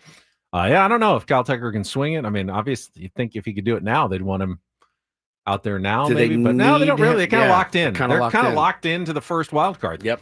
They can't really catch the Brewers. How far back are they? Well, we can talk about it because I wanted to update all the playoffs chases in both the American and the National League. American's getting wild. It is. It's getting wild. We'll get to that coming up next here on Ben and Woods, San Diego's #1 sports station, 97.3 The Fan. First, though, tell you about SDFatLoss.com. Their September special is on, but I've told that when September is gone, the $200 off the program is also gone at SDFatLoss.com. Don't wait. Take advantage of it. Tell them Ben from 97.3 The Fan sent you. I've been telling you about it for now 2 years, ever since I did the program and lost 40 pounds in 60 days. They will tell you the secret to losing up to a pound of fat per day. It's doctor developed, it's easy to follow, and it's based on real foods with no drugs or injections, no bars or shakes or even exercise requiring. The program helps you reset your metabolism so you can lose weight quickly and then keep the weight off for good with the easy to follow maintenance plan that I've been on 2 years now. Really, I have not gained a single pound back in those 2 years. Go to SDFatLoss.com right now. Schedule your free consultation. And again, mention my name, Ben from Ben and Woods. Get $200 off right now before September 30th. Lose up to 20% of your body weight before Thanksgiving. Yeah, before the holidays are here, you've already taken all that weight off. You can actually enjoy yourself a little bit over the holidays. We've had so many tier ones lose 20, 30, 40, even more. And you can be the next success story at SDFatLoss.com. That's SDFatLoss.com. Results may vary.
Hey, player, this is all yours.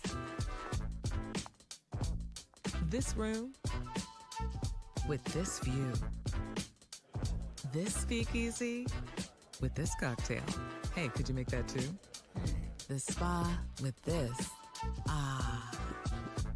And this pool on this roof. This is all for you. The all-new Hamul Casino Resort, now open.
Hey, you mentioned the American League, Woods, is getting a little wild.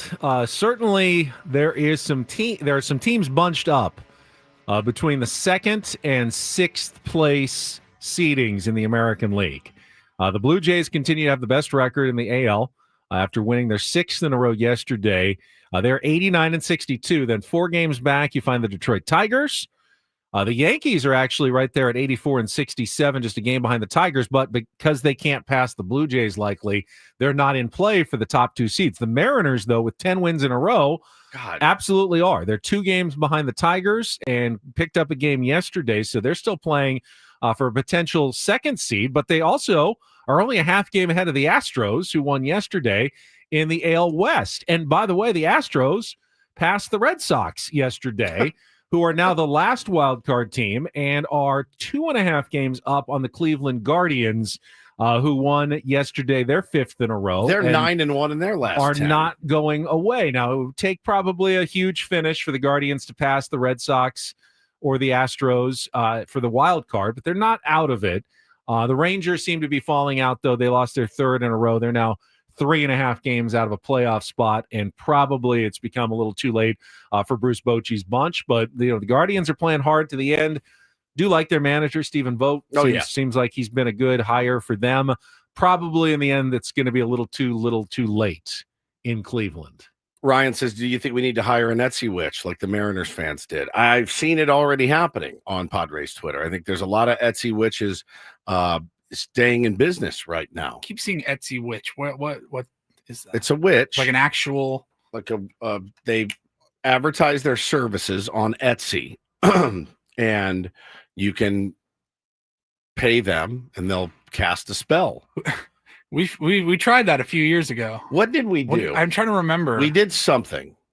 We had a spiritual healer on, Yeah. and he was horrible, and the Didn't Padres went off a cliff. I guess my thinking would be, remember that guy? Yeah. If you really believe that Etsy witches can turn things around, Yeah.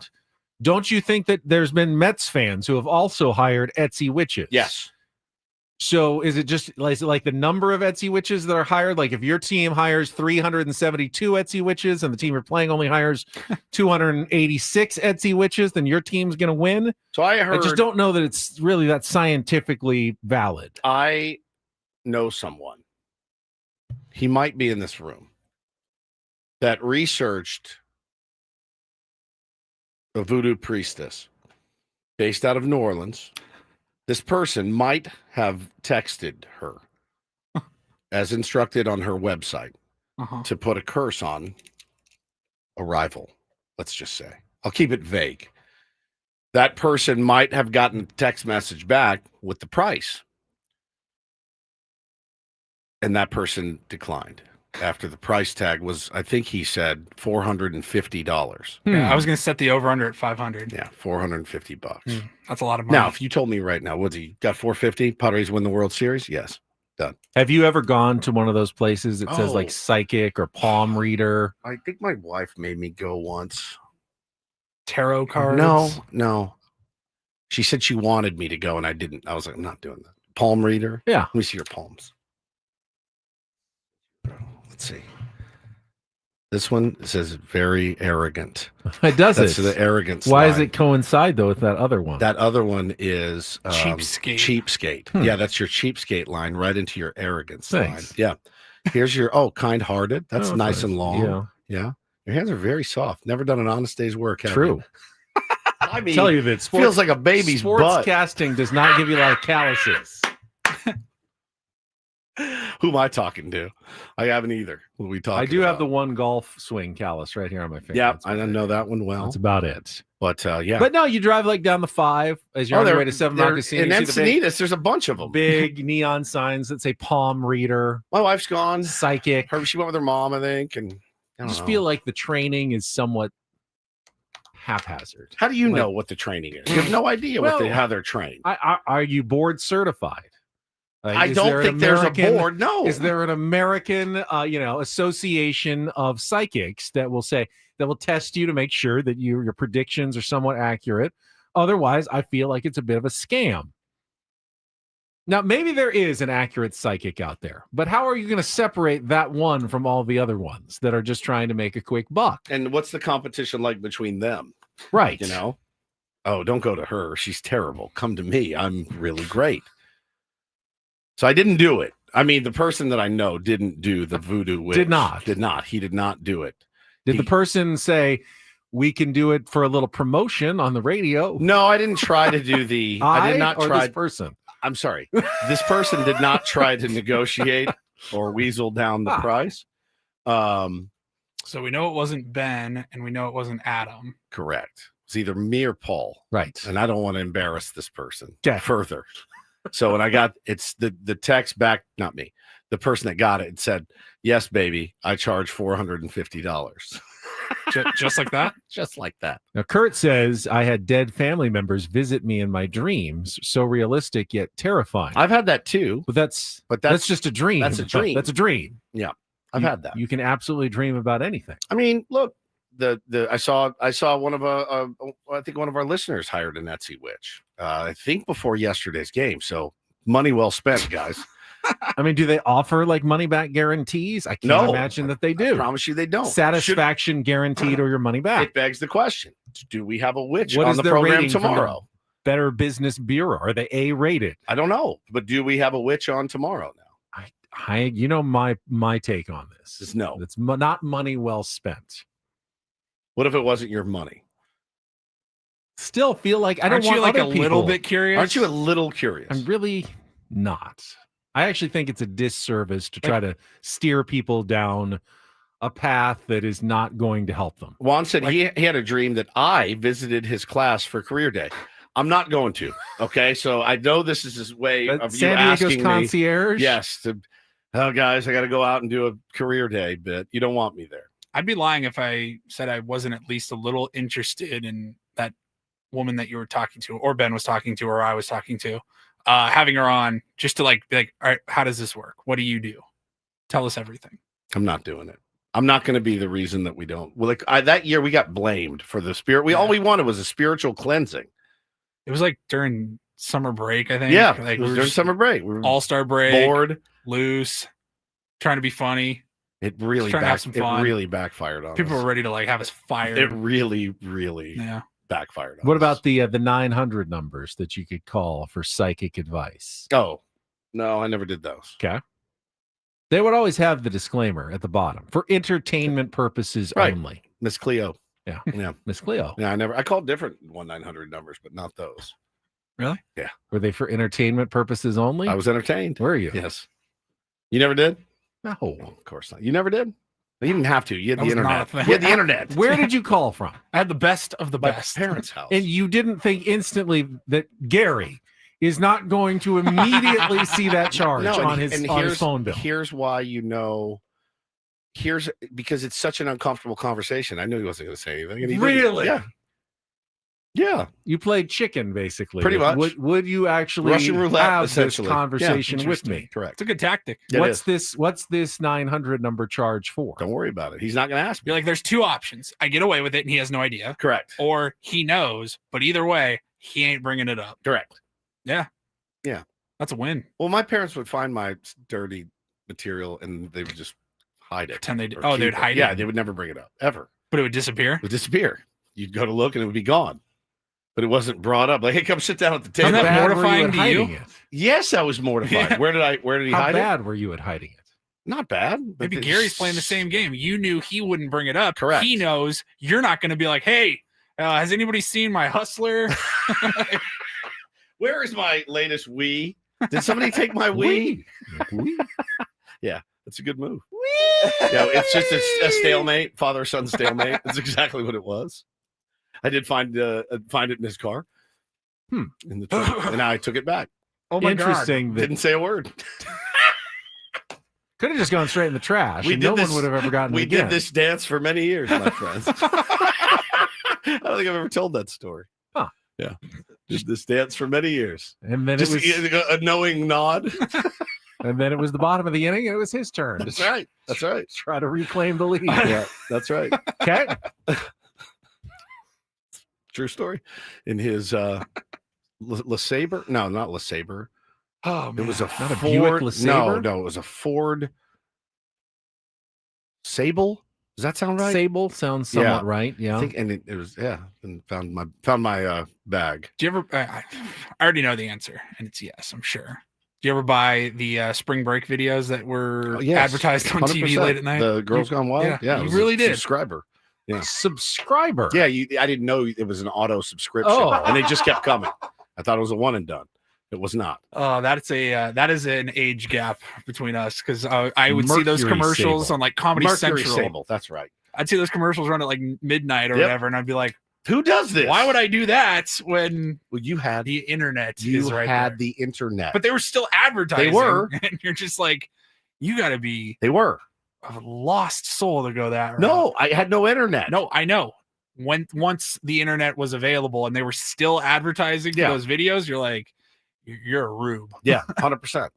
But what I didn't know is that you had to call and cancel, or they just kept coming. How many did you end up Like four. before you finally? Yeah, I think my mom did say something about the credit card charge. It's like, what is this? I'm like, oh, nothing, just movies. I'll give them back. Yeah. All right, final timeout. Ben and Woods. We will come back. Have some news on the Padres concert front. A little change in plans for next week. Kind of weird. If you haven't heard about it, that is coming up next year on San Diego's #1 sports station, 97.3 The Fan. Gambling problem? Call 1-800-GAMBLER. GEGE 000-466. For a full list of games and rules, played at 7 Mile Casino. Visit 7milecasino.com. Looking for something to do tonight? Early game. Head on down for a late dinner and some cards at 7 Mile Casino. You can sit down at a California-style blackjack table. Take care of you. The high limits games are always being spread at 7 Mile Casino. They take good care of their players there. Or if you're a Texas Hold'em player, sit down at a no-limit table. You're going to get some good competition, some great dealers, some comfortable chairs, good seats. It's just all around an excellent card room. Yeah, how about this? A smoke-free environment. You walk in, there's nobody blasting a Camel unfiltered next to you as you're sitting trying to eat or play. Slot machine free as well. So if you like cards, 7 Mile Casino is the place for you. And the proximity is brilliant. Just 7 minutes from downtown. If you haven't been this weekend, check out the weekend brunch at Sammy's at 7 Mile. It was voted the best in the South County, 9 a.m. to 3 p.m. on Saturdays and Sundays. Enjoy their full bar, televisions throughout the establishment. It's a great place to hang. Do it this week. It's 7 Mile Casino, just 7 minutes from downtown.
Hey, player, this is all yours. This room with this view. This speakeasy with this cocktail. Hey, could you make that too? The spa with this. Ah. And this pool on this roof. This is all for you. The all-new Hamul Casino Resort. Now open.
Yeah, it was announced yesterday, Woods, that the September 25th concert, next Thursday by La Adictiva and Candelita, Jose Iglesias, has been canceled. Bummer. Because, unfortunately, the band La Adictiva had visa issues that couldn't be resolved and weren't going to make it into the U.S. in time. So I'd assume that they're going to try to reschedule that sometime maybe in the offseason. Who knows if Jose Iglesias is back on a one-year deal with the Padres, if he'll even be on the team next year. But that concert at Gallagher Square that was scheduled for next Thursday is now off. That's a bummer. That is a bummer. I know he was looking forward to that. I mean, it is the last off day of the season for the Padres, who are fighting, final playoff spots and getting ready for the postseason. I guess the silver lining is that we don't have to worry about, them getting hammered and getting drunk. Someone falling off stage accidentally or anything like that on that Thursday. Yeah, fair enough. Take your off day and get ready for the postseason. Postseason will start when? On what day of the Tuesday. week? Tuesday. Wild card series will be Tuesday, Wednesday, Thursday, September 30th, October 1st, October 2nd, if necessary. If the Padres advance through the wild card series, they would open the NLDS on Saturday, October 4th, and then an off day on Sunday, and then Monday would be game 2. Okay. Off day on Tuesday, and Wednesday and Thursday would be games 3 and 4. Here we go. And right now, of course, it's looking like they will open on the road for the first possibly 5 games of the playoffs. If they get that far, you'd play up to 3 on the road in the wild card series, and then the first 2 on the road in the division series. And actually, travel-wise, again, if nothing changes in the order of the National League, Padres really wouldn't have to go anywhere. They'd fly to Chicago, and if they won that series, they could just drive about an hour up to Milwaukee to continue their playoffs in the division series without ever coming home in between. Just one day. Just one day. Yeah. How much? There's really, not a whole lot of likelihood that things will change too Not a much. lot. It's like maybe a matter of who the 6th seed is, but that doesn't change anything for any of the other teams, right? Not at all. Unless the Padres catch the Dodgers, which no one seems all that optimistic, the Padres would need to outplay the Dodgers by 3 games down the stretch. With 11 in the to go. last 10 to go remaining. Jeez. Or if the Mets catch the Padres, which is even more unlikely, the Mets would need to outplay the Padres likely by 5 games out of the last 10. Now, they do have 2 still head-to-head, which could help them out in that respect. But if that happens, you're not even excited for the playoffs. No, you're not excited. Yeah. Like, we might be in, but... And that would change things, and send the Padres likely to L.A. instead of Chicago for the first-round series. But right now, things are still trending toward Cubs in the first round. And if you get through that, you just stay in the Midwest and just go up to Milwaukee to start that second series in Milwaukee. And then presumably Phillies, Dodgers, and then the Phillies, Dodgers in the NLDS if the Dodgers make it through the wild card series, and then the winners would meet in the NLCS. Man, there's the path for you. Does as you Phillies, Dodgers feels like Padres, Dodgers last year. Yeah, for sure. Those are the two. Whoever wins may go on and have a special win the World run. Series. I know still people are really high on Milwaukee. We've seen good Milwaukee teams before.